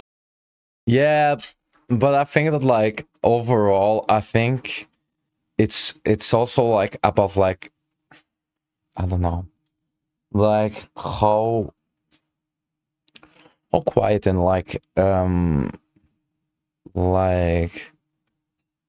non-interrupting, like, the persona of Gin is compared to a lot of others. Because, like, when it comes to, like personas, like characters in Bleach, I think that, like, Gin, it portrays, like, really, like, a feeling that is just, like, different to others, that can make you biased about it. And I understand completely, because I share the same bias. Aside, when you look at Bleach's most important arc, the Soul Society, Gin is as influential as anyone. Remember, before the Aizen twist, Gin was the one who carried the weight of being the big bad for the audience. He was the snake in the grass, the one pulling strings, testing loyalties, and keeping us all on edge. In his first appearance, he's gauging Byakuya's resolve to see his sister's execution through. He's the one who meets Ichigo at the gates of the Soul Society. He could have killed Ichigo, but instead chose to let him live. And we see two different sides to him, first ruthlessly slashing Jidanbo,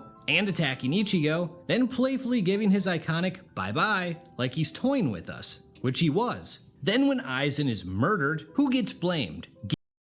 One thing that, like, is like, it doesn't talk about is that, like, basically, like, the story of Gin is so lonely. And it's such a fucking, like, lonely story, because, like, from the moment, like, he saw Rangiku suffer, he was alone. in the soul society, in his personal life, in the life that like he shows to like what he sees as higher powers, higher authorities, and like he was alone all this time. And this is what like is actually like really like this point like really murdering, you know, like it's just how fucking like, because this this is like I didn't thought about it. Damn. Gin, because he's the last person seen fighting with him. Does Gin deny it? Does he try to defend himself? No, he leans into it. He manipulates that suspicion, provokes Hitsugaya into a fight, and walks away with no consequences. It's genius level misdirection. He floats through the story like a ghost. No evidence, no answers, just doubt. Even in Waco Mundo, And technically he is like also like someone that like lives in doubt, and like because like within like, do you understand like how many like mistakes in like within like the life of Gin he can do, and it fucks him up completely, and one first and last time, and basically like but I think like in this type of storytelling, like this type of characters, it's just like mutilated to fucking be able to just be like this, like just changed to be able to act like this. And this is why like it feels like so playful and so easy on in a way, because the suffering of like this like choice was taking so long ago before the story like started, right? The story like became like something, right? And it's really interesting. It's really interesting. In still maneuvering in the background, managing who fights who, and keeping Aizen in check. Anytime the story has a big revelation, he's never caught off guard. He's always 2 steps ahead, and that's why whenever he appears, you're immediately on edge. You never know what he's about to do. Plus, the dude is a straight up scene stealer. Every time he's on screen, he leaves you wanting more. When Rukia sees him for the first time, she breaks into a sweat, and he's not even talking to her. That's aura. The smile, the squint, the voice, the mockery. It feels like you're being watched by a predator. People say Gin fades into the background during the middle arcs, and they're right, but that's the point. He's a snake. When you see him, you're on the edge of your seat. When you don't see him, it's because he doesn't want you to. Then in the final act of the original series, the snake strikes. His story is revealed. It's been a long con the entire time, and immediately, Gin redefines his entire role in the story. There's even a fun... And he finally becomes himself, like... like to a public that died a long time ago. Like I understand, like damn eyes. Theory that his jab at Rukia was intended to save her and teased his own long game, but that's probably a subject for another video. Between the manipulation, his importance to the plot, stealing the show in the 2 biggest arcs, and general entertainment, I think Gin Ichimaru is Bleach's unsung MVP. Now I actually agree. Not MVP. Like I'd say like not MVP. All right, like I think that like there is like you can make a case, but like Gin is his own kind. I think that like it's more like this. Like that like Gin is his own kind within like the story of Bleach. And I think I fucking like vibe. Subscribe to Callum Berger 1. Like this man, I found this like I find this like way to like think about anime really fascinating and really entertaining.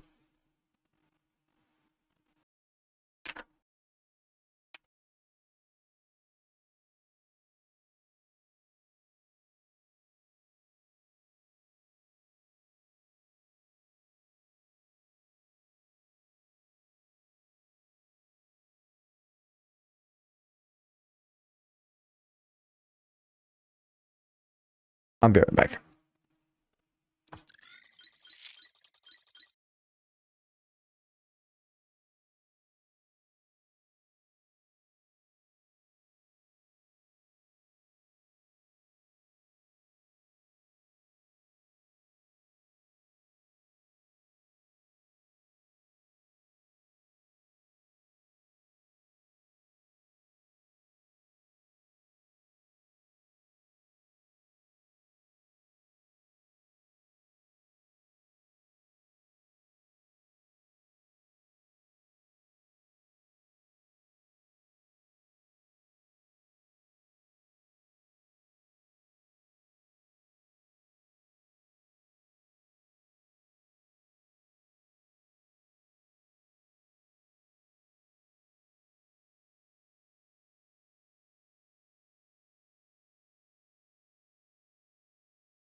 So this is working.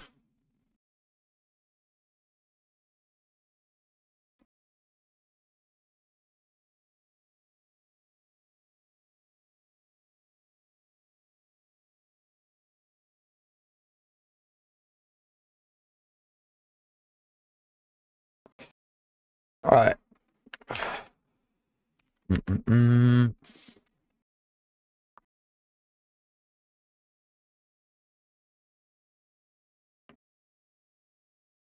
Why did games look cooler in the 2000s? So I'm technically a millennial. I grew up in the fucking like let's say golden age of fucking video gaming, right? Like went from goddamn video. What the fuck? It's so fucking like it's. I went from like video game to. How is this so damn beautiful and so damn entertaining, right? And because of that, like since then, the gaming industry has evolved a lot. And to be fair, like being in touch, not in touch, like it is like complicated or not. But like back in the day, like I'm saying, like just you saw some titles, right? To each their own. Like back in, but like it wasn't like. The gaming industry wasn't so fucking the gaming industry was not as much as big as it is right now, right? But it just had a different feeling to it. So I actually agree that like back in the day, maybe it's different for like new generations of people, but like back then it just like had like a different feeling to it, and you just felt that like you were part of something that like is awesome. So let's check it out. If you grew up in the 2000s, you probably remember when games felt cooler. When midnight releases could shut down Times Square. When everything had attitude. It wasn't an accident, and it isn't just nostalgia. They had something in common that modern titles lost. Like technically like everything was edgy, but it wasn't. It was like dark. Like it was this type of like dark. I don't know. It wasn't like it was edgy as well. It was dark, but it wasn't something. It had a different feeling to it. It was like there was a formula. You get me. That made these games legendary. A secret sauce. They all used the same 5 ingredients. And technically the thing is that like these like games, we still talk about them to this day. So market the industry, the gaming industry in such a way that like and the first we still fucking like we still hear about them. And we still like people still inspire themselves like and people still see them as like pillars of what is gaming. With style. Remember when skateboarding games weren't afraid to look like skateboarding games?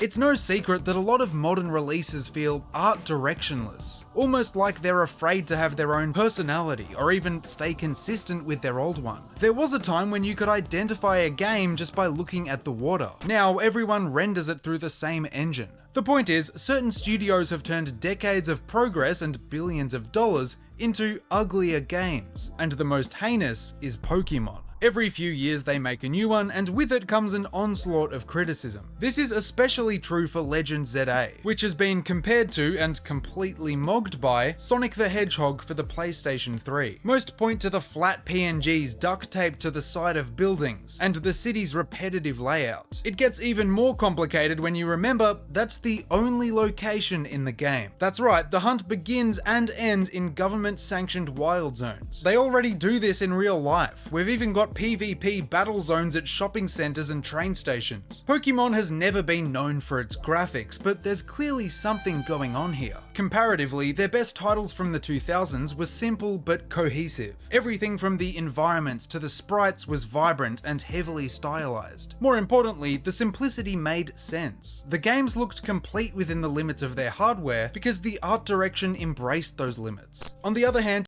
and actually like push the limits to their limits. Basically, they push their hardware to their processing like limitations, and to make something still functional. And they made like they did a lot of like trade-off, and like there's a lot of ingenuity. Like if you check out like game design from this era, that comes, and basically like you discover that like some things are in some way in a game just because in any other way it will not make it be able to be used as an asset or like as a gameplay loop or something. And it's really like awesome. The art direction for the new games isn't consistent or polished enough to be passable within the medium. 3D has a much higher ceiling and expectations are still through the roof.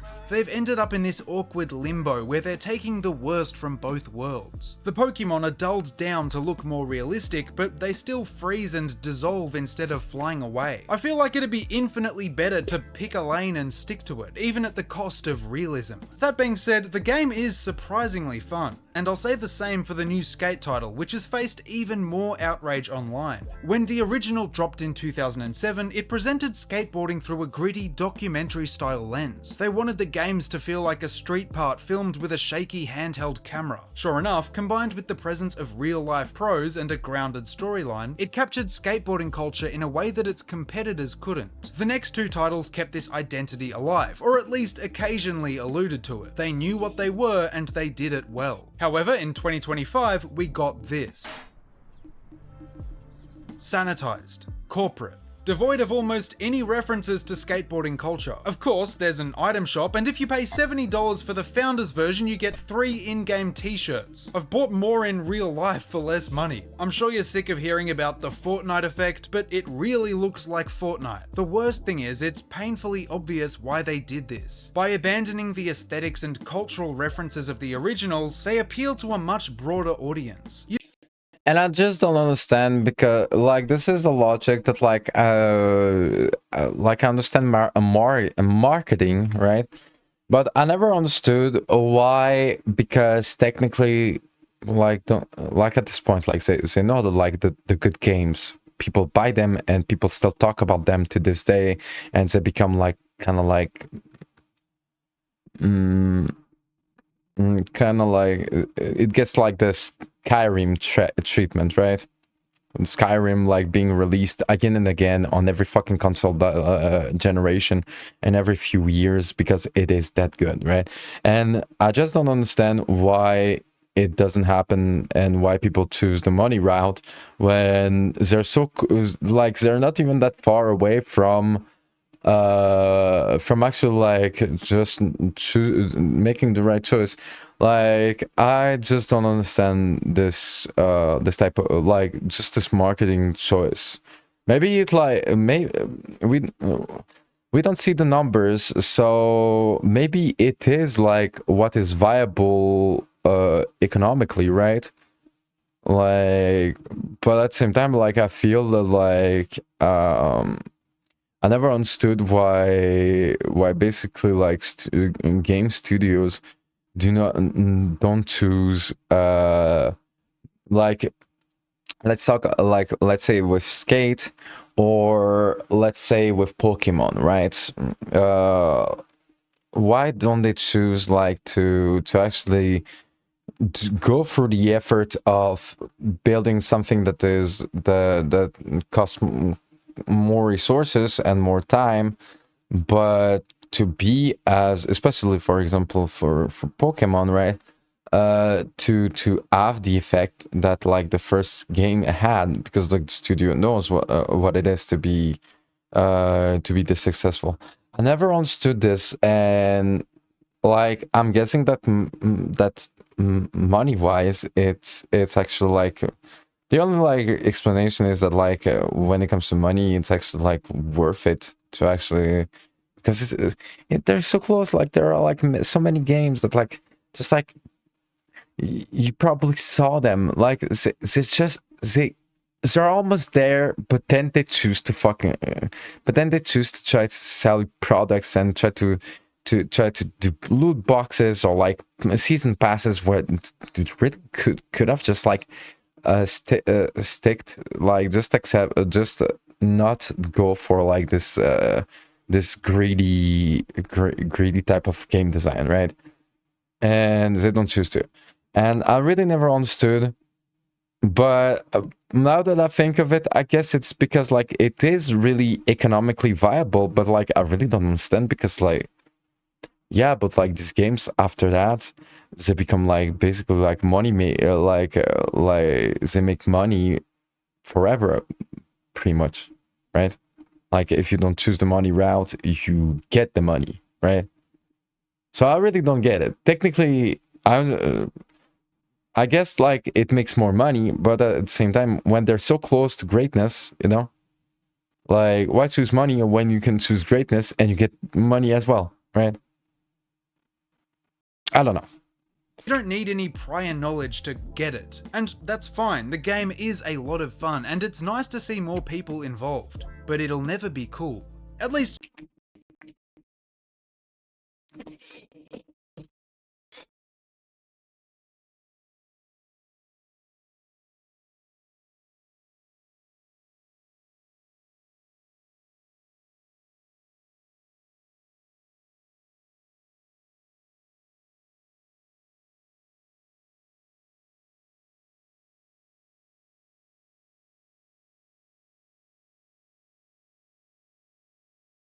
not in the same way as the earlier entries. Getting a more realistic peek into skateboarding was intriguing, especially if you didn't understand it. They didn't feel soulless because they chose a style and committed to it unapologetically. This certainly has a style, but it's got fuck all to do with a game called Skate and everything to do with a game called Money. Anyway, style alone doesn't explain why older games felt cooler.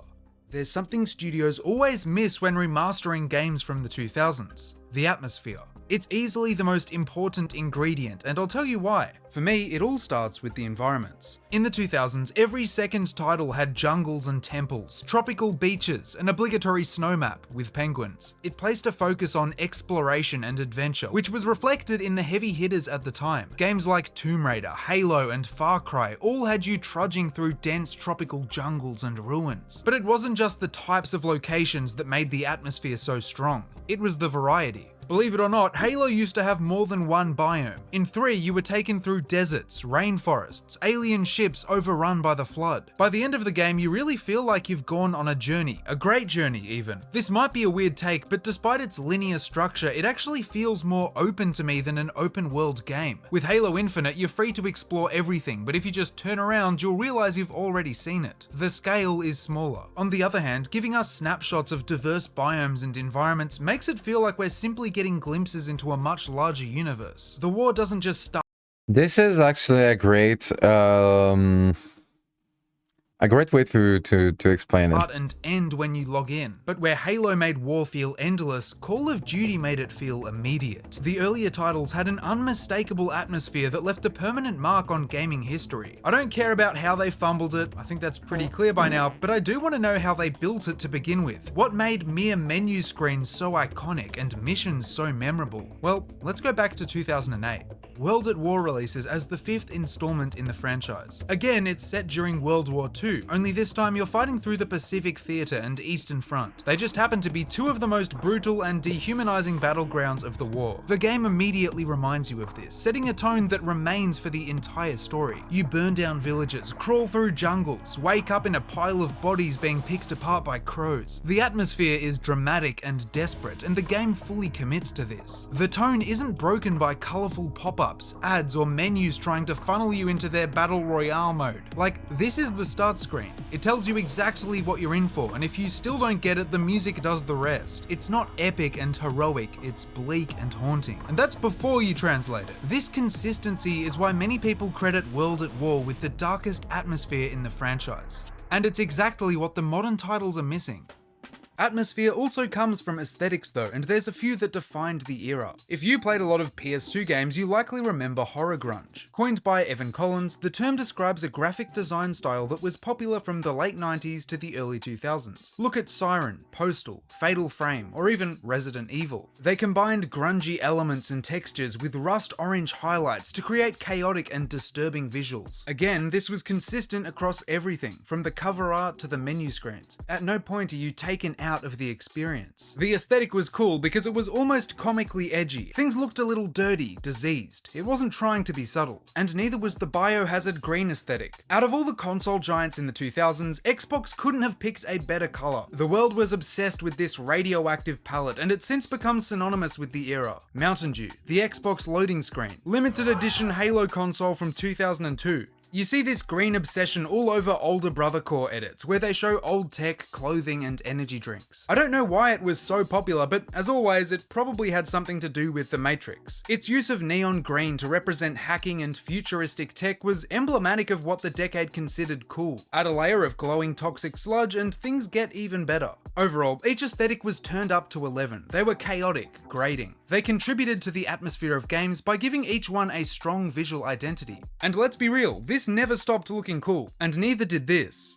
But what happens when a game's atmosphere was built using techniques that don't exist anymore? What if that's the reason these games can never be replicated? We've seen this sort of phenomenon before. Many older games look better on CRT monitors because they soften and blend the edges between pixels. There's a similar visual illusion happening here too, something you might not have noticed in some of your favorite games. We'll find out what's going on here right after a quick word from today's sponsor. This message is sponsored by Raycon. In 3 words, their essential open earbuds are lightweight, comfortable, and affordable. Their open ear design delivers crystal clear sound and doesn't stop you from hearing what's going on around you. I use these myself, and thanks to their secure rotating ear hook, I've found them perfect for activities like the gym. And it gets better. No need to worry about sweat or rainy commutes. The essential open earbud is IPX5 waterproof. I've found that across every scenario, these have been ready to go right out of the case, which naturally stores 36 hours of charge. That's multiple days worth of tunes for your workouts and workdays.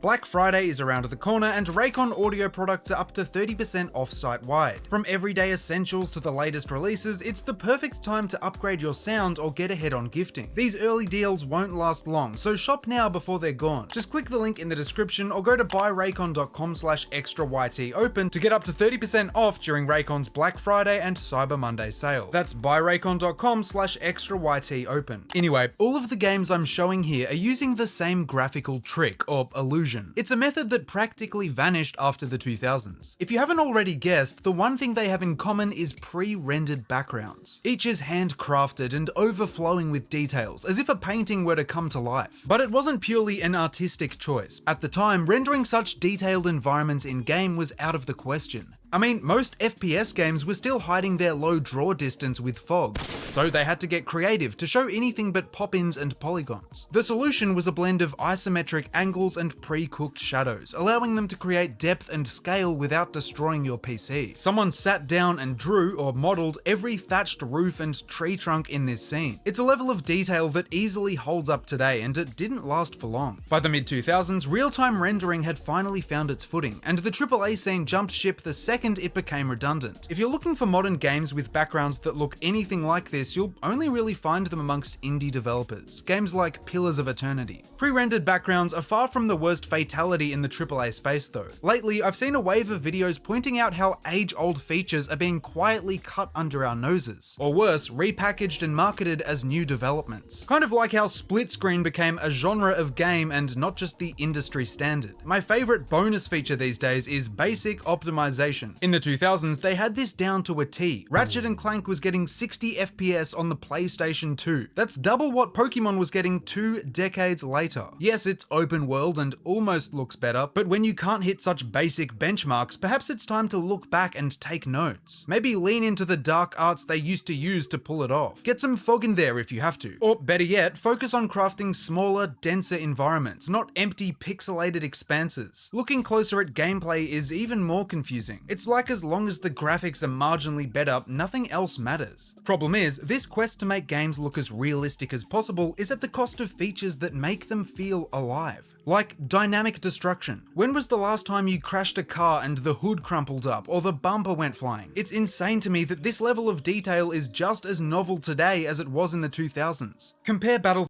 This is true. This is true. Like a lot of like small features are like not promoted exactly, but at the same time, it's like they're seen as like features when it became the norm. And when you played through these games, you're like, this is why like a lot of games are not surprising anymore. And when they are, they actually are, but it's just because like a lot of like features that became like norm, like ordinary since then, well, no one kind of cares about the fact that like they're able to mimic or to add these features as in a game, in new games, because we got used to already like this becoming a new feature, something noticeable, and then becoming part of like a franchise or like a gameplay loop that is already known and understood. Bad Company 2 to Battlefield 6. Sure, the latter looks better, but the way buildings collapse and crumble in Bad Company holds up a little too well. It doesn't feel like a 15-year difference. Even coding AI is somehow a Herculean task for modern studios. How can any AAA title ship with enemies that don't seek cover or pathfind properly? When the Flood first appeared in Halo CE, they weren't scary because each tentacle was rendered in 4K. It was because they were inescapable. They'd traverse walls, doorways, and even dead bodies to get to you. Simply walking behind an object or leaving the area didn't guarantee survival. This isn't the industry standard, and it takes the edge off a lot of encounters in, say, horror games. Who cares how terrifying someone looks if they're traversally challenged? Keep in mind, I'm not suggesting these features were always implemented seamlessly in the 2000s. That isn't the point. The point is, they were there. They were ambitious. The industry felt more exciting because every year we got new mechanics, ideas, possibilities. Our only mistake was thinking they'd stick around. Yeah, I think that like the best example of video games that really proved show what progress and what progress within like a video game franchise or a video game like genre or a video game type should be is Call of Duty Modern Warfare 1 and Call of Duty Modern Warfare 2. Between these two games, I played I remember playing the first one, and I was stoked. I had really so much fun playing it. And then Modern Warfare 2 dropped, right? It got released, right? And I was literally shocked, and I remember that this was actually like this should be the norm when it comes to gaming, and when it comes to like gaming evolution over time, right? In between like the franchises or like because like with like Call of Duty Modern Warfare 1 and 2, you can clearly see that there is like a clear evolution, understandings of what developers that understood what gamers liked in the first game and didn't like, and the innovation. And if you take these two games, they should be the norm when it comes to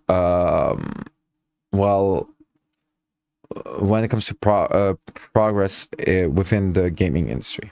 Like, this should be the norm. Like, it's complicated. No, actually, it is complicated technically, but at the same time, like if you actually like know these games, the feature implementation, like the new things and the things that they actually like made better or just removed, was not like completely like was not this unthinkable like thing that like this unthinkable unsolvable problem that like people will think. And but it took what it needs care, and it needs a lot of like and a lot of love, I guess, you know. So far, we've covered style, atmosphere, and lost features. However, we still haven't covered the most unhinged part of 2000s games: the advertising.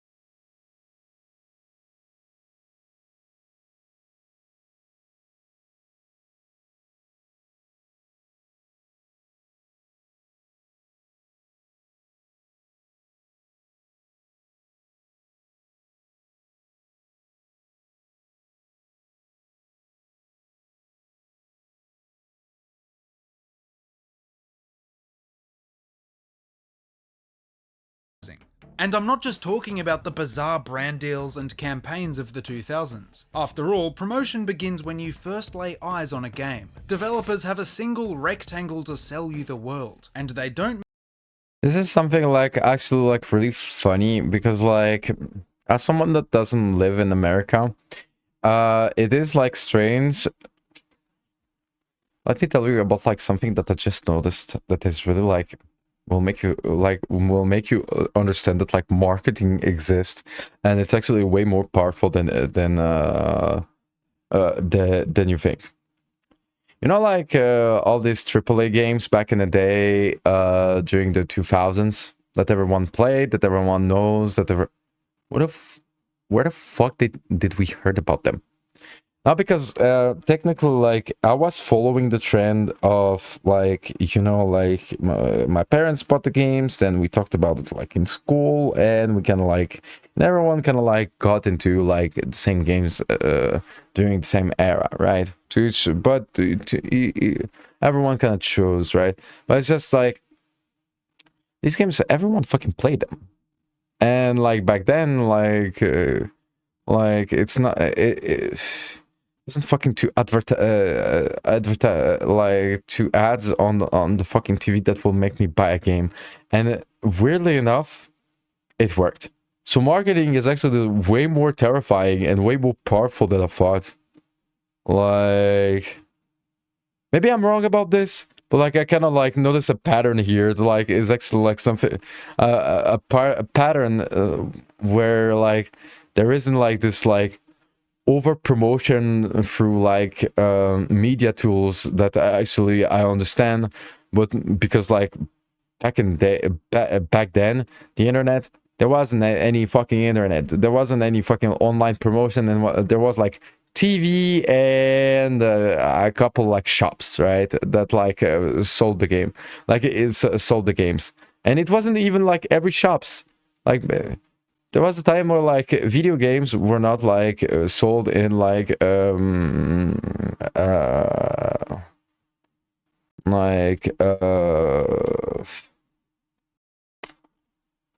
what was it called, in malls, right, in shopping malls, right? Basically, like you had to go to the fucking video games shop to get video games, and still everyone played the same games pretty much, which talks about like kind of like how fucking like how powerful marketing can be, yeah. Make them like they used to. When I think of iconic box art, almost every example that jumps to fuck? No, don't crush on me. Don't crush on me.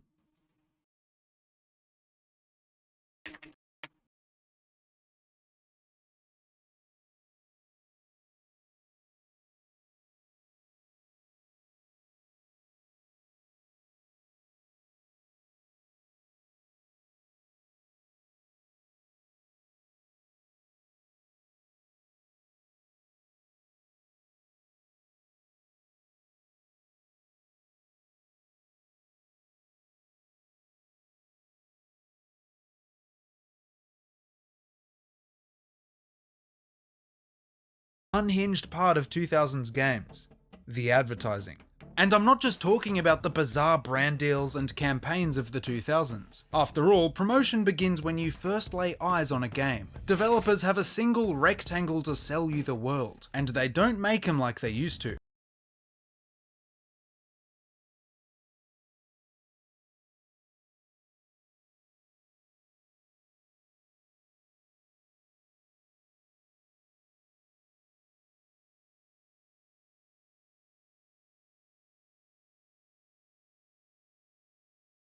When I think of iconic box art, almost every example that jumps to mind is from the 2000s. The Halo trilogy, Kingdom Hearts, the Xbox and PlayStation 2 had legendary lineups. Just look at the distressed fonts and visuals of the Silent Hill games. They create this ominous vibe that perfectly captures the experience of playing them. Designers were obsessed with dark blues, chrome and edgy typography. Of course, we still get some clean box art, but it doesn't have the same raw energy as it used to. It also doesn't matter as much anymore.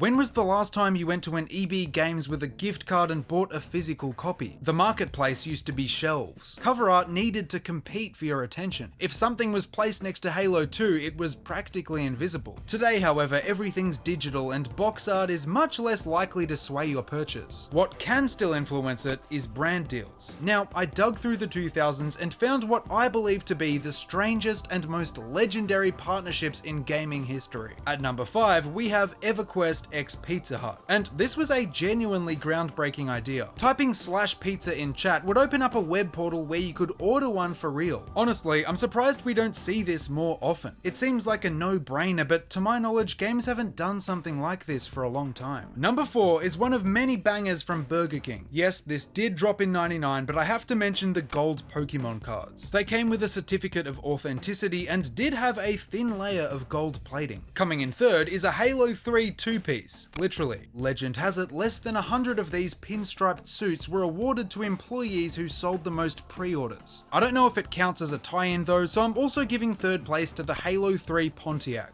Its whereabouts and even existence are somewhat dubious, but there's enough evidence to suggest it's probably out there. If you have any idea where this ended up, please reach out to me on Instagram. Either way, number 2 has to be the one and only Nike Bionicles. Technically not a gaming collab, but there were Bionicle games at the time, so it's here anyway. While there are a couple floating around on eBay, I can almost guarantee they'd disintegrate after minutes of wear. And that's why first place is a tie between the Halo 3 Burger King Cup and Mountain Dew. Combining these would be like drinking from the Holy Grail. Each sip would grant you another day in 2007. You know what else used to be big? Collector's editions. You couldn't get away with just slapping together some digital bonuses. We got night vision goggles, helmets. Black Ops had a prestige edition that came with a working RCXD. It only had about 50% of the original's functionality, but come on. Studios really understood their fanbase. They knew what people wanted. Comparatively, many modern collector's editions don't even bother including a physical copy. Why make a nice steelbook case if it holds nothing but a code and memories of simpler times? In the 2000s, all of these elements fused together to create the perfect blend of marketing. Yeah, I never understood why the fuck like physical copies do not come with the game.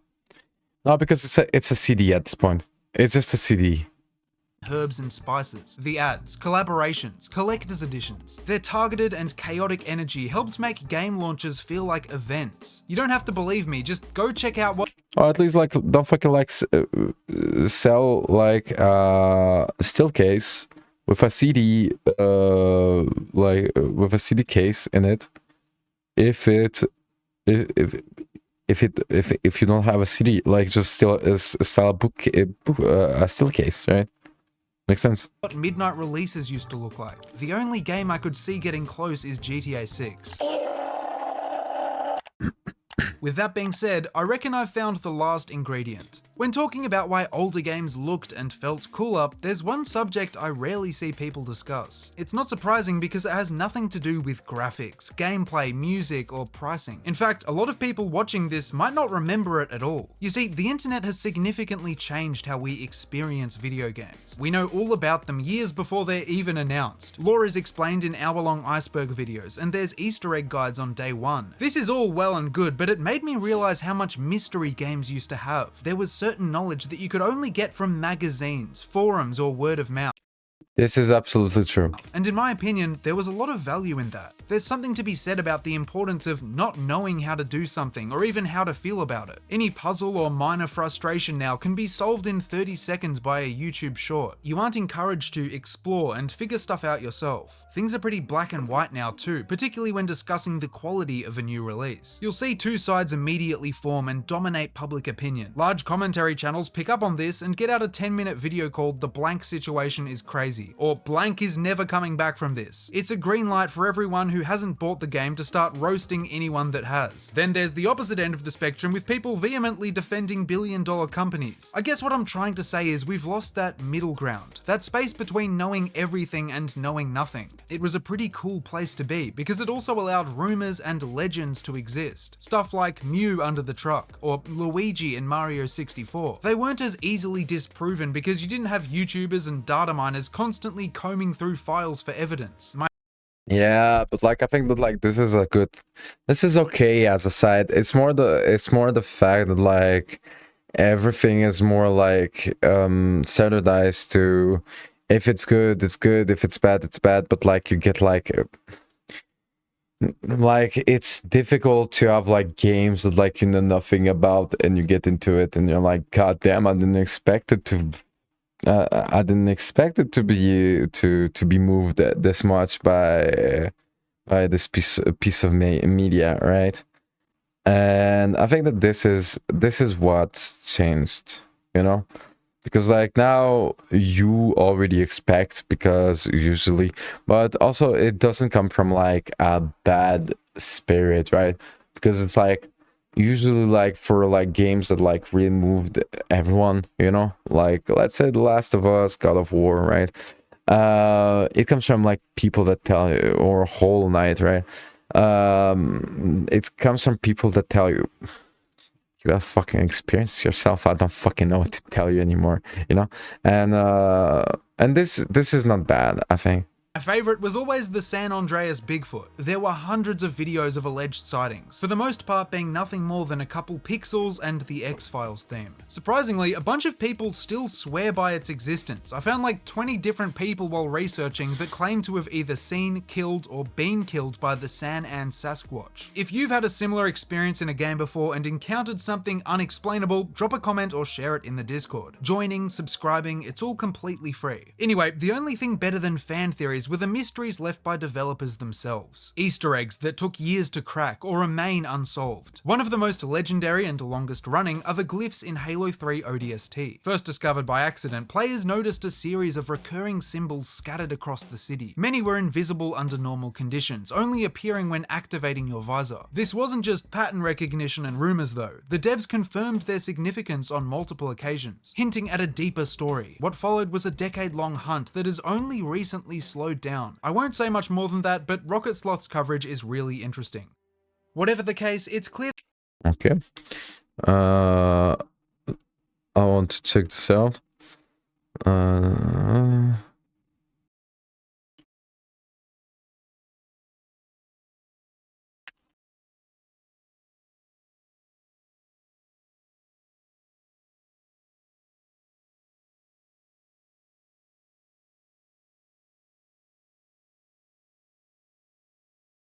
Okay.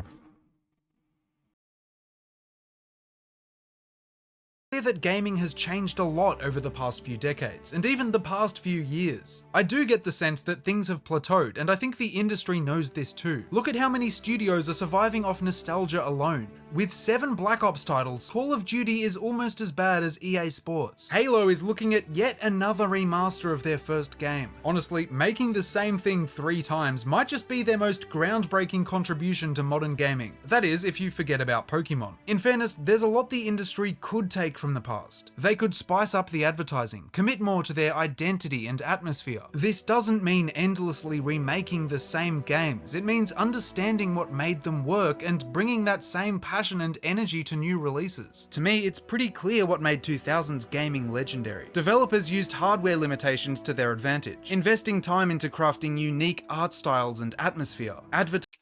And I think that they dared to actually commit themselves to an idea, project, or a message, right, or a story, and they kept it. And I think that like nowadays it's something that like people do not do as much, and people just ditch their own efforts, right? When they see that like it's not as successful as it should be. Well, back then you didn't have the choice. You didn't have the second choice. You didn't have the people, like the gaming industry was not like people working in the gaming industry were not in a position to actually like offer themselves another chance, because this one it wasn't exactly this one, the successful one. And this commitment actually created like some of the best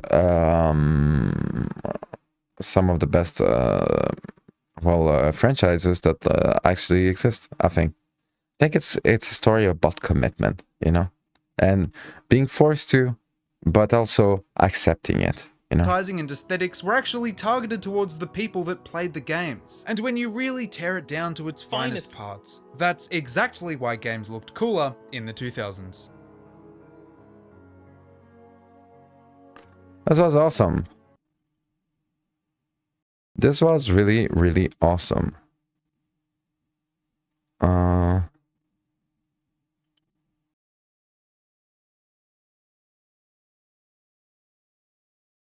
Okay. This guy is I really like it. Do you feel a strange connection to these graphics? All right. Thank you, Experiment, for the video. It was awesome. Like, what a broad bringing back. Yeah. Subscribe to him, giving free stuff. Anyway.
Alright.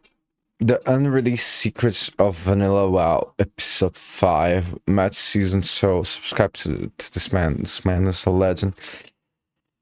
So many fucking like secrets.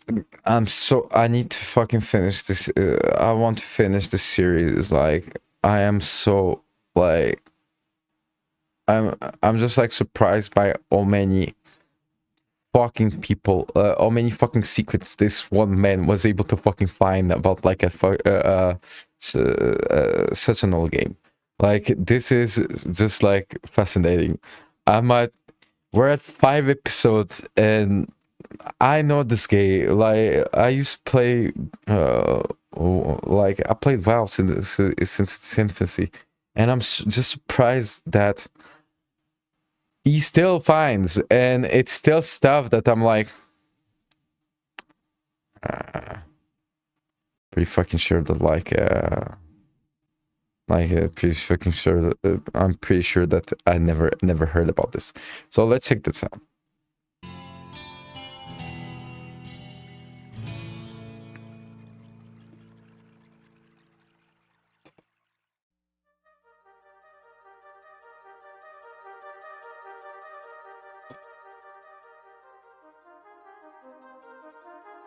Hey guys, what's up? Mad Season here, back with another video for you. The Cut Content series continues. Today we're continuing to explore the 0.5.3 alpha, which was the first version of the game made available to players for testing. So starting off with some stuff I missed from the previous episode, when I was showing off Old Stormwind, I mentioned that right outside of the stockades there was this canal blocking off that little section outside the Mage Quarter, but I neglected to go into the actual dungeon itself. Stockades is the smallest dungeon in the game, but in the alpha it's even smaller because it's missing an entire wing. The western wing, which held a Dextran ward, is gone completely, and he's moved over right next to Basil Thread in the eastern wing. And another thing, when I was showing off all of the weird hunter abilities, I forgot to mention that some of them actually required reagents to cast. Fire Shot needed something called Fire Tar. Starburst, which was the flare, required an explosive shell, as did Explosive Shot. You could also only use this ability with a gun, and for Frost Shot you needed a Frost Vial. You could just buy all of these reagents from a vendor, but pretty interesting to note that along with the ammo requirement and the eventual pet happiness and loyalty systems, hunters had a lot of maintenance going on, which I imagine would be the reason for the removal of these abilities. And yeah, it was interesting. It could have been interesting for like some time, right? Because like these regions were not like difficult to get, or you didn't need to farm them, right? Like the class, but sometimes like this is the limit where like realism actually like do not shine anymore, and it's easier to just like tell yourself that like you have infinite arrows, bullets, and whatever it is you need to make your traps. The reagents to cast them, but nonetheless, it's pretty interesting. Almost as interesting as the premier backend development learning tool, Boot.dev. Boot.dev isn't like them other coding platforms. They've cracked the code on how to make learning backend development not just effective, but also fun. They've designed the entire experience like an RPG game where you're not just passively watching tutorials, but you're actively completing quests, earning XP, leveling up, and even taking on boss fights. I've worked with them in the past because, considering the subject matter, I think it resonates really well with you guys. It's very RPG-like, and you can learn Python and Go while feeling like you're actually playing an RPG. I used to have a background in computer science myself, and I have actually been using it as more of just a hobby, and I'm really enjoying it so far. It feels like a new way to learn without the boredom that usually comes with these online courses. It gets you writing a ton of code because that's really the only way you can learn. Plus you have a very supportive Discord community and even an AI-powered bear wizard named Boots who will guide you through any tricky concepts. If you're apprehensive, they do offer a 30-day no questions asked refund policy, so if it's not for you, no worries. Plus you can also demo every course for free to see if it clicks with your learning style. I would say that if you have been on the fence about doing something like this would be a really good way to kind of get your feet wet to see if it would be something that is for you. If you would like to try it, click the link in the description and use my code MADSEASONSHOW to get 25% off your first payment, whether it's for 1 month or an entire year.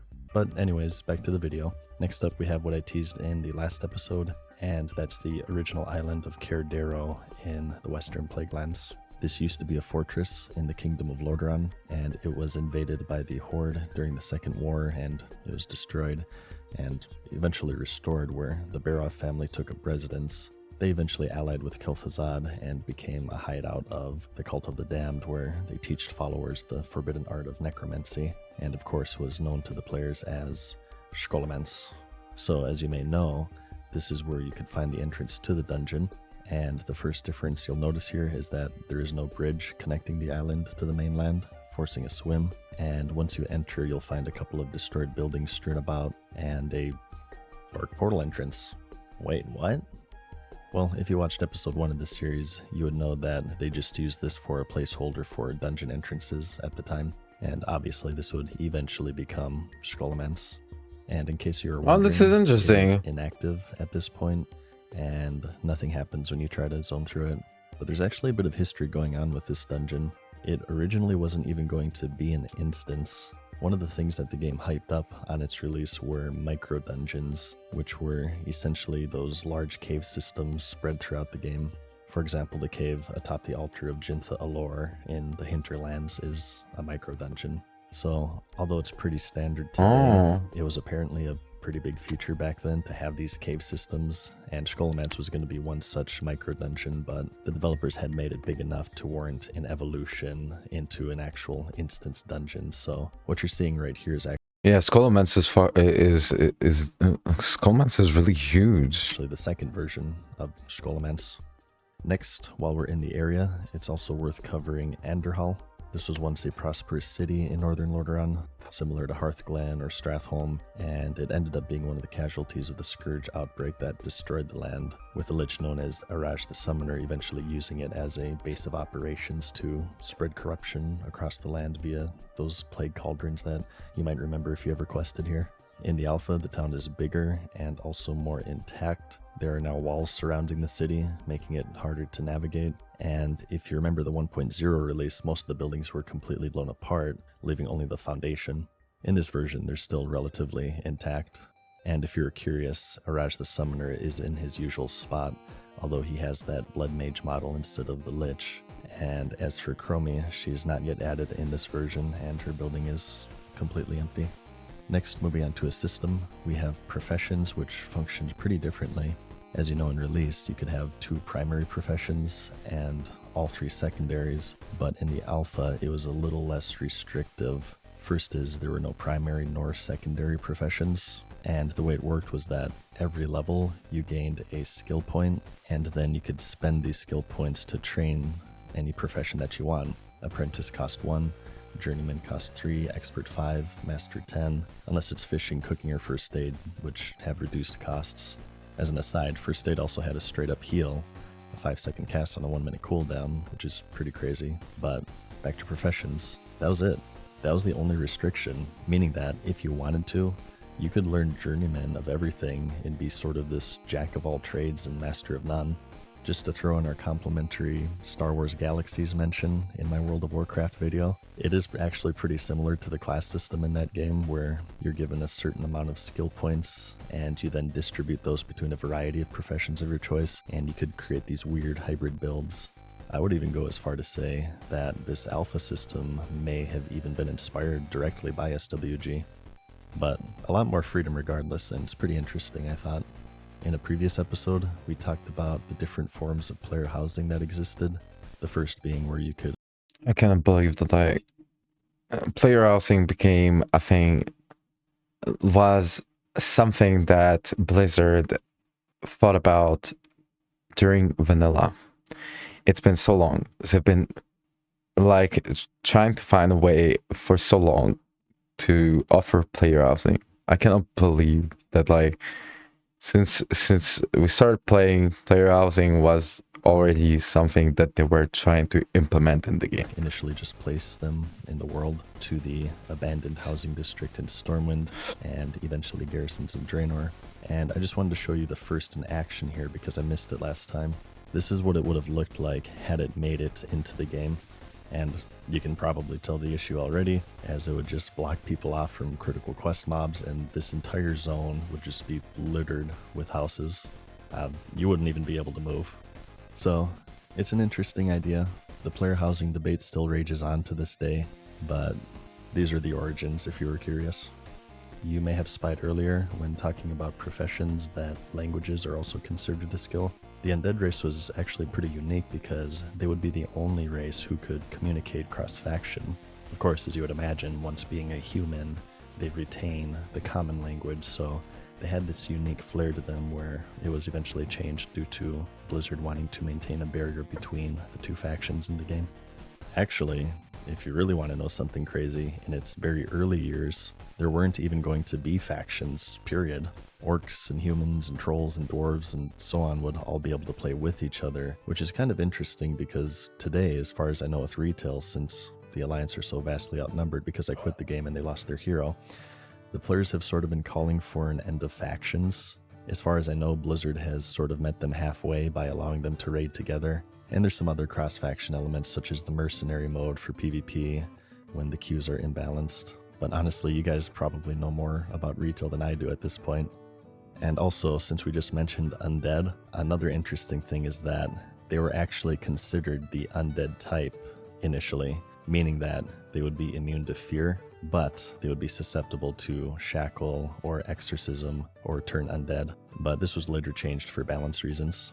But next, in the last episode, as I said, we went over the hunter. This will have been like interesting for a short period of time, and then people will have been abusing the system, and paladins in PvP will have gotten such a fun time if they face like an undead. Different they were. So like back then, like basically paladins, they had a pallet. They didn't do much damage unless it was against the undead.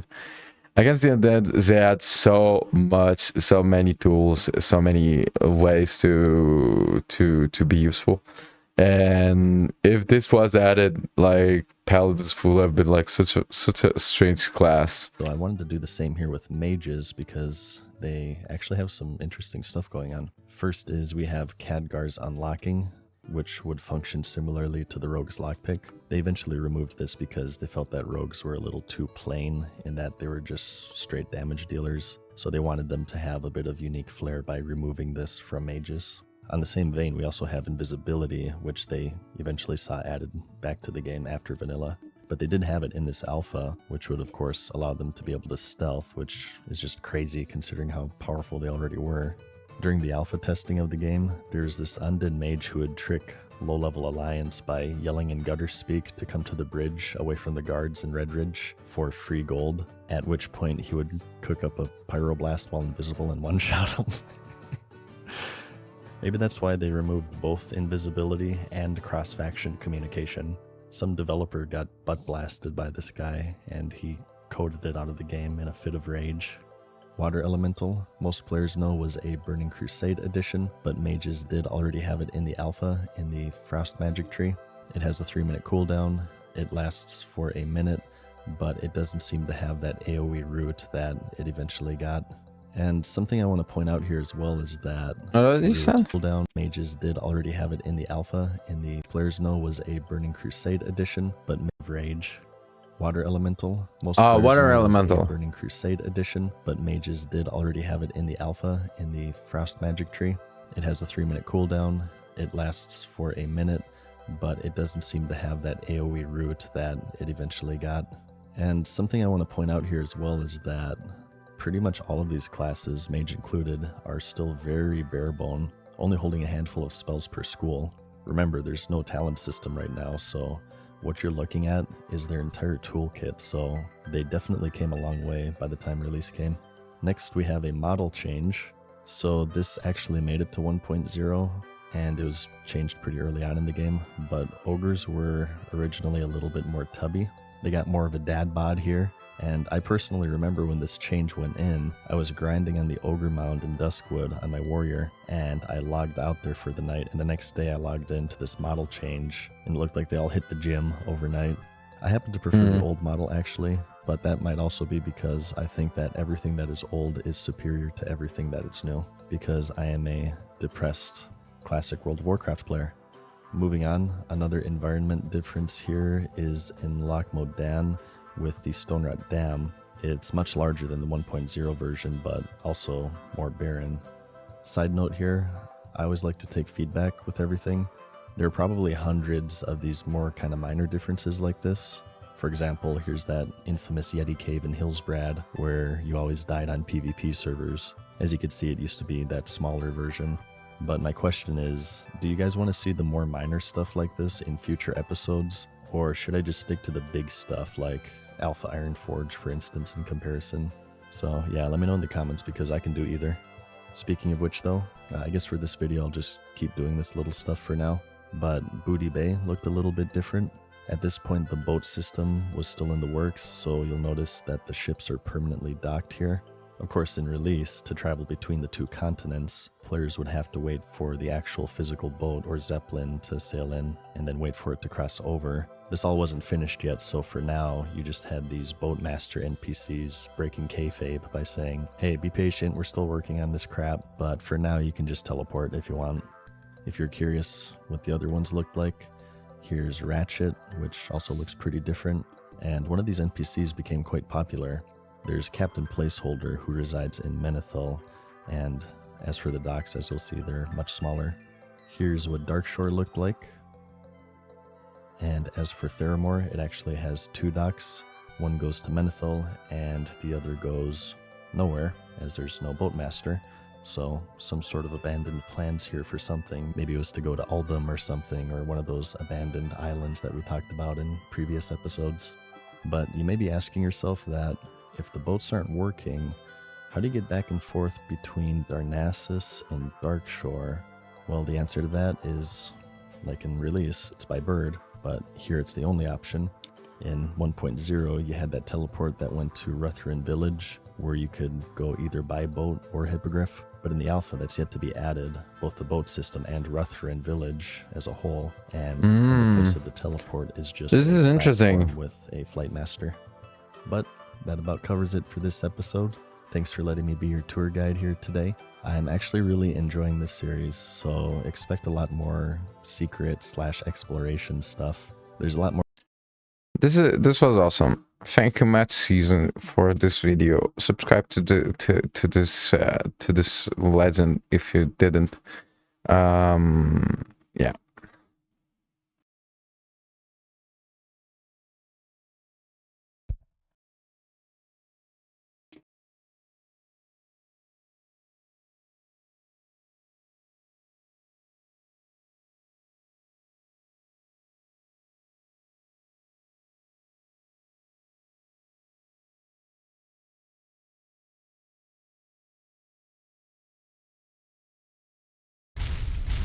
All right, let's watch some honest trailer. Actually, an honest trailer about like a movie that I haven't watched. So for once, like I actually do not know, never saw The Greatest Showman. I do not know what The Greatest Showman is about. No clue at all. So yeah, never heard of it. Yeah. So let's check it out.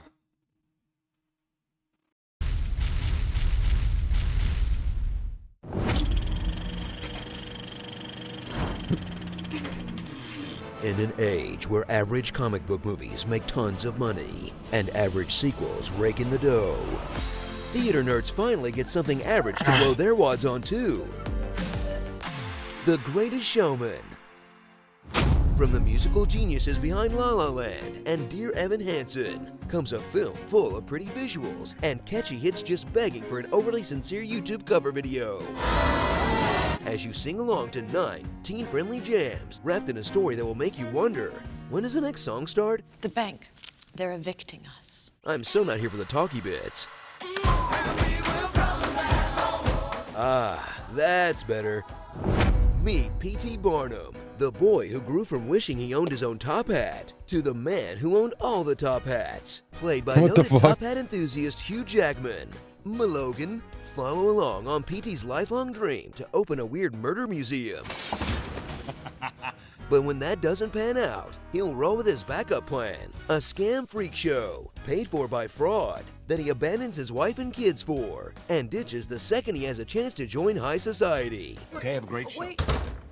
But after a series of show-stopping musical numbers, this social climbing con man will be met with lifelong success and happiness? Maybe you are a fraud. Maybe it was just about making a buck. Uh-oh, they're onto you. Quick, do a hat trick. Witness this real-life Willy Wonka. But instead of selling kids candy, he's selling kids tickets to laugh at the Oompa Loompas, where the tragedy of these people's exploitation is brushed aside. Well, they're laughing anyway, kids. Might as well get paid. To spend more time with two perfect physical specimens, feast your eyes on a forbidden romance subplot, where Zac Efron is rich and white, but Zendaya is poor and usually a body double. And while the circus performers have to live with being literally beaten in the streets, They're freaks! Efron and PT will get way more sympathy for having snobby parents. Have you no shame? Thank you for your honesty. And even snobbier critics. I never liked your show. So march to the beat of your own drum with this upbeat, inspiring musical about a really shady, cruel historical figure. But since too much honesty doesn't sell, we've got you covered with a more accurate P.T. Barnum musical with songs like the He Wasn't a Good Guy song. Ladies and gents, I'm not a guy that's worth cheering for. I killed 6 whales in one king of fishtail. I hope these are true, plus I don't look like you. Oh, he was an average Joe.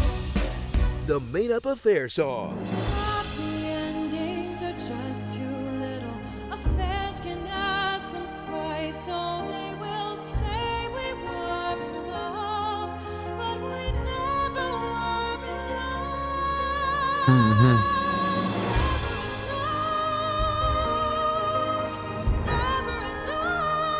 What the fuck?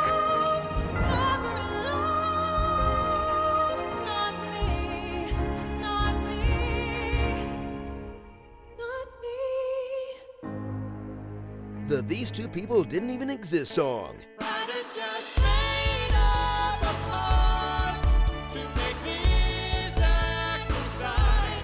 They needed scenes with no stars. This act is a hawk and we're both super fine. That's why they wrote these 2 parts, so all of your cash would be ours.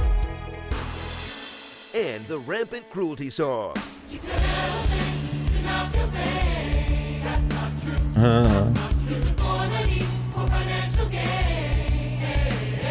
Oh, hard work, they got used. By now you should start to see that's BT. Look out, 'cause he's not done. Oh dear God, what is that? Reached out with Seton Cage for fun. Google it, he was not Wolverine or the guy in this movie, not BT. Starring Hugh Jazz Hands, Young Man Logan, a disapproving wife character, a disapproving critic character, Old School Musical, Can She Swing? From a Thread, Take a Look, Overhead, Lip Sync Impossible, and Harry Elsa, Jerk du Soleil. What the fuck? Laugh while you can, Barnum. An elephant never forgets. Hey, Screen Junkie. Okay, this was awesome.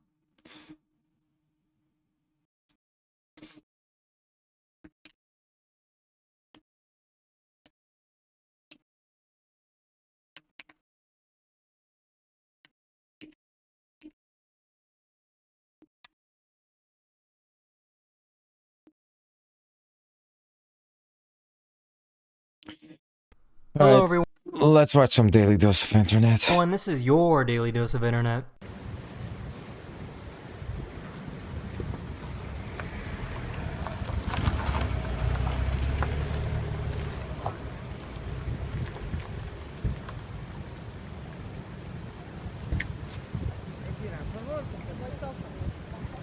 This sloth was trying to cross a road, but luckily this photographer stopped to help it out. This is what it looks like when you zoom in on a $100 bill. What the fuck?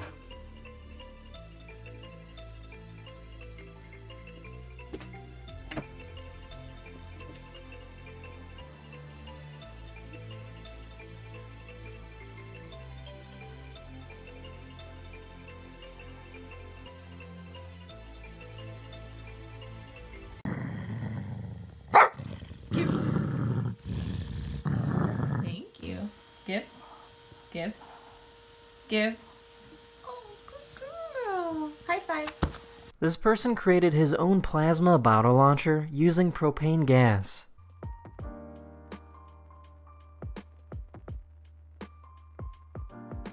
Damn. That looks sick.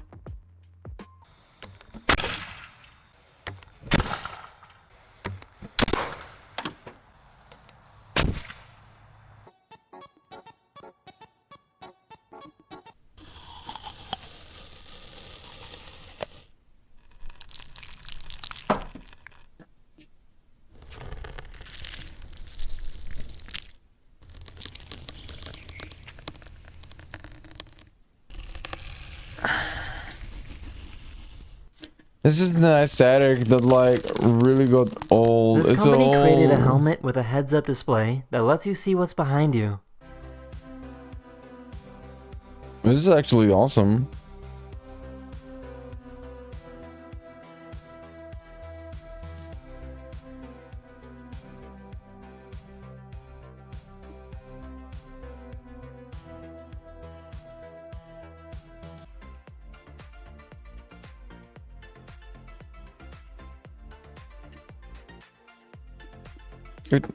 Good dog.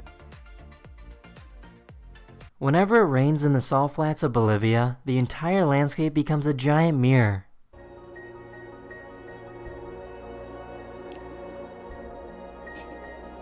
I heard that it became like so fucking popular that basically like, oh yeah, we should.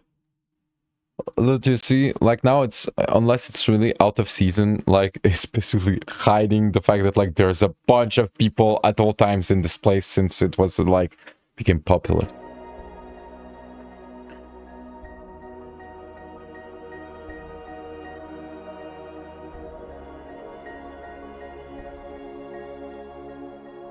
They now have apps on your phone that let you see what you look like with different colored hair.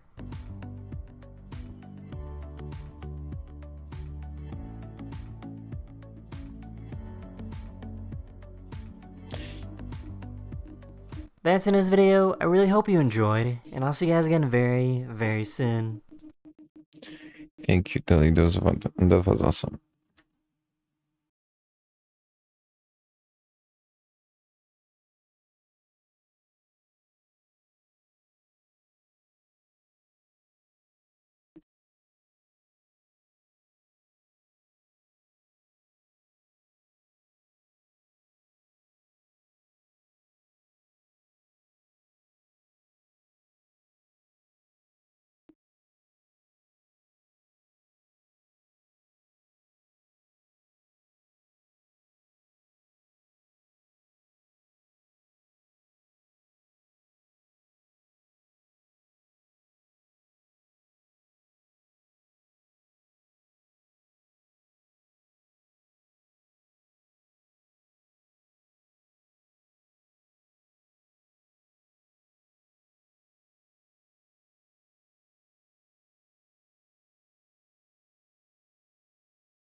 Okay.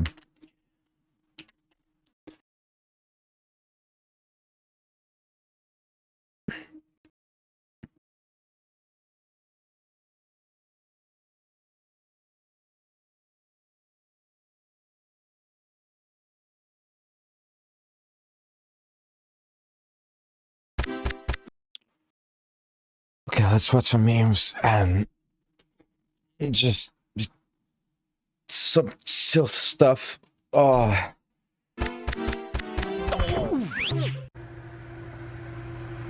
Nice. Wait, it does the noise? Mano, obviamente que não, né? Eu botei fita, aí tu fecha e é sucesso, né, meu amigo? What the fuck? Oh no.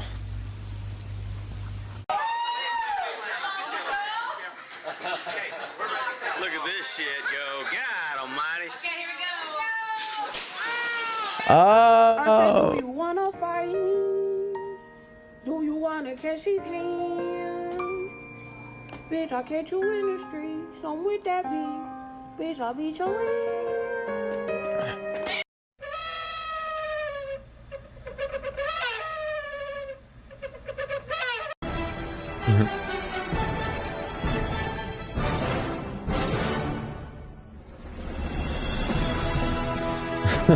What the fuck? Goku, Megatron's getting away. Use your Kamehameha wave. Get off my car. Oh.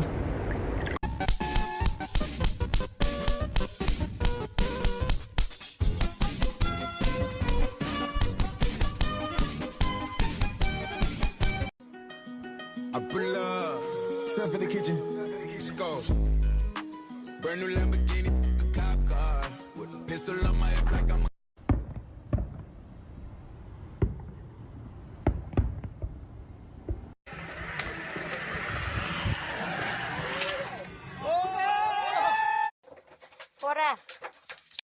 Can I get a flop? Can I get a flop? Thank you. Oh, this is good.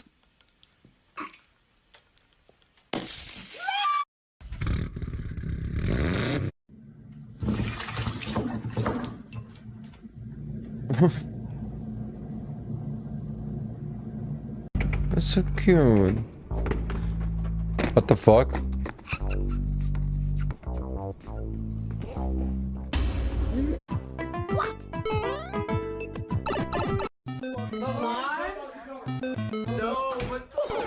Oh!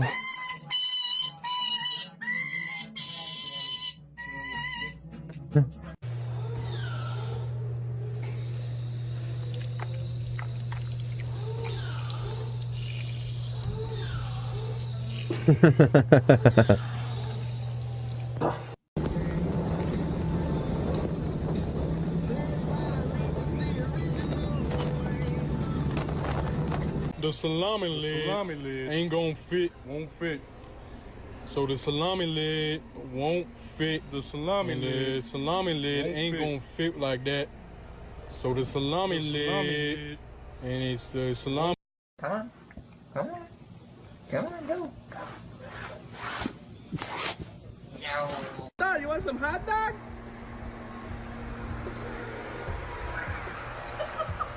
Hey, what the fuck? It's so majestic. Well, it's any of your business, but fuck you and fuck off. And leave me to my lotions. Up the floor just cracked. I believe I might fall. What the fuck? To having a stingray that knows you. Oh, what did you know this wolfing?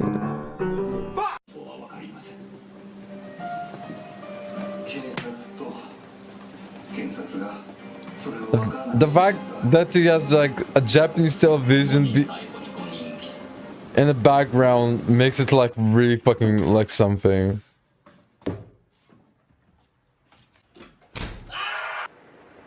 What the fuck?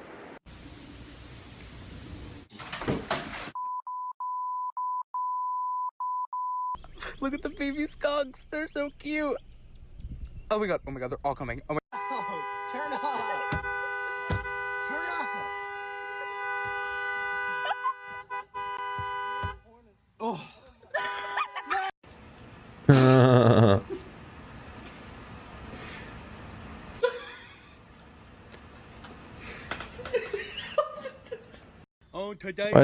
What the word?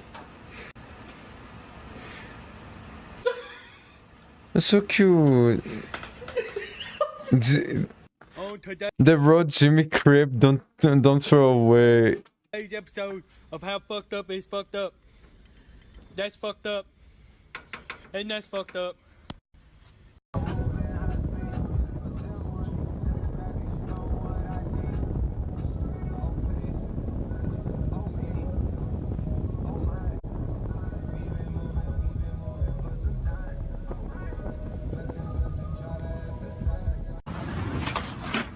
Oh my god. Oh my god, he on X. Oh.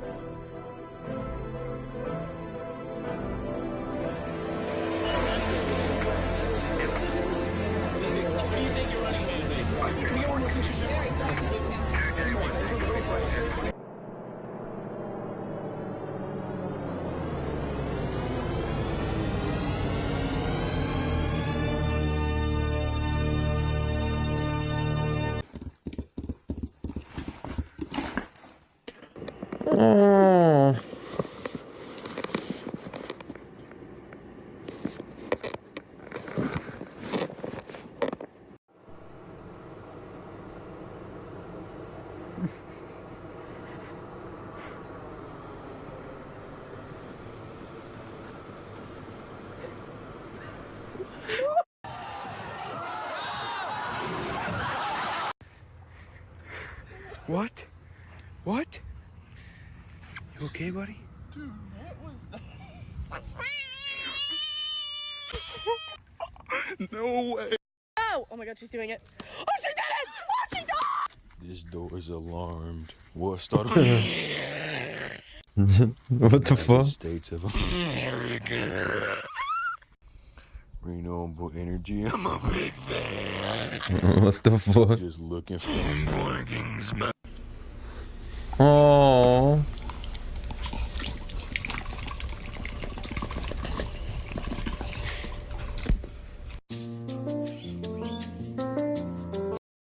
Just looking for a barking spot. All right.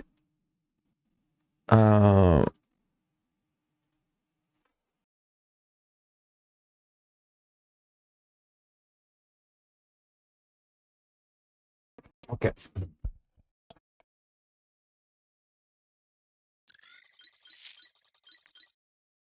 Okay. So this is it for watching like YouTube videos with a random stranger. Yeah. I'll see you later. And as always, be toxic.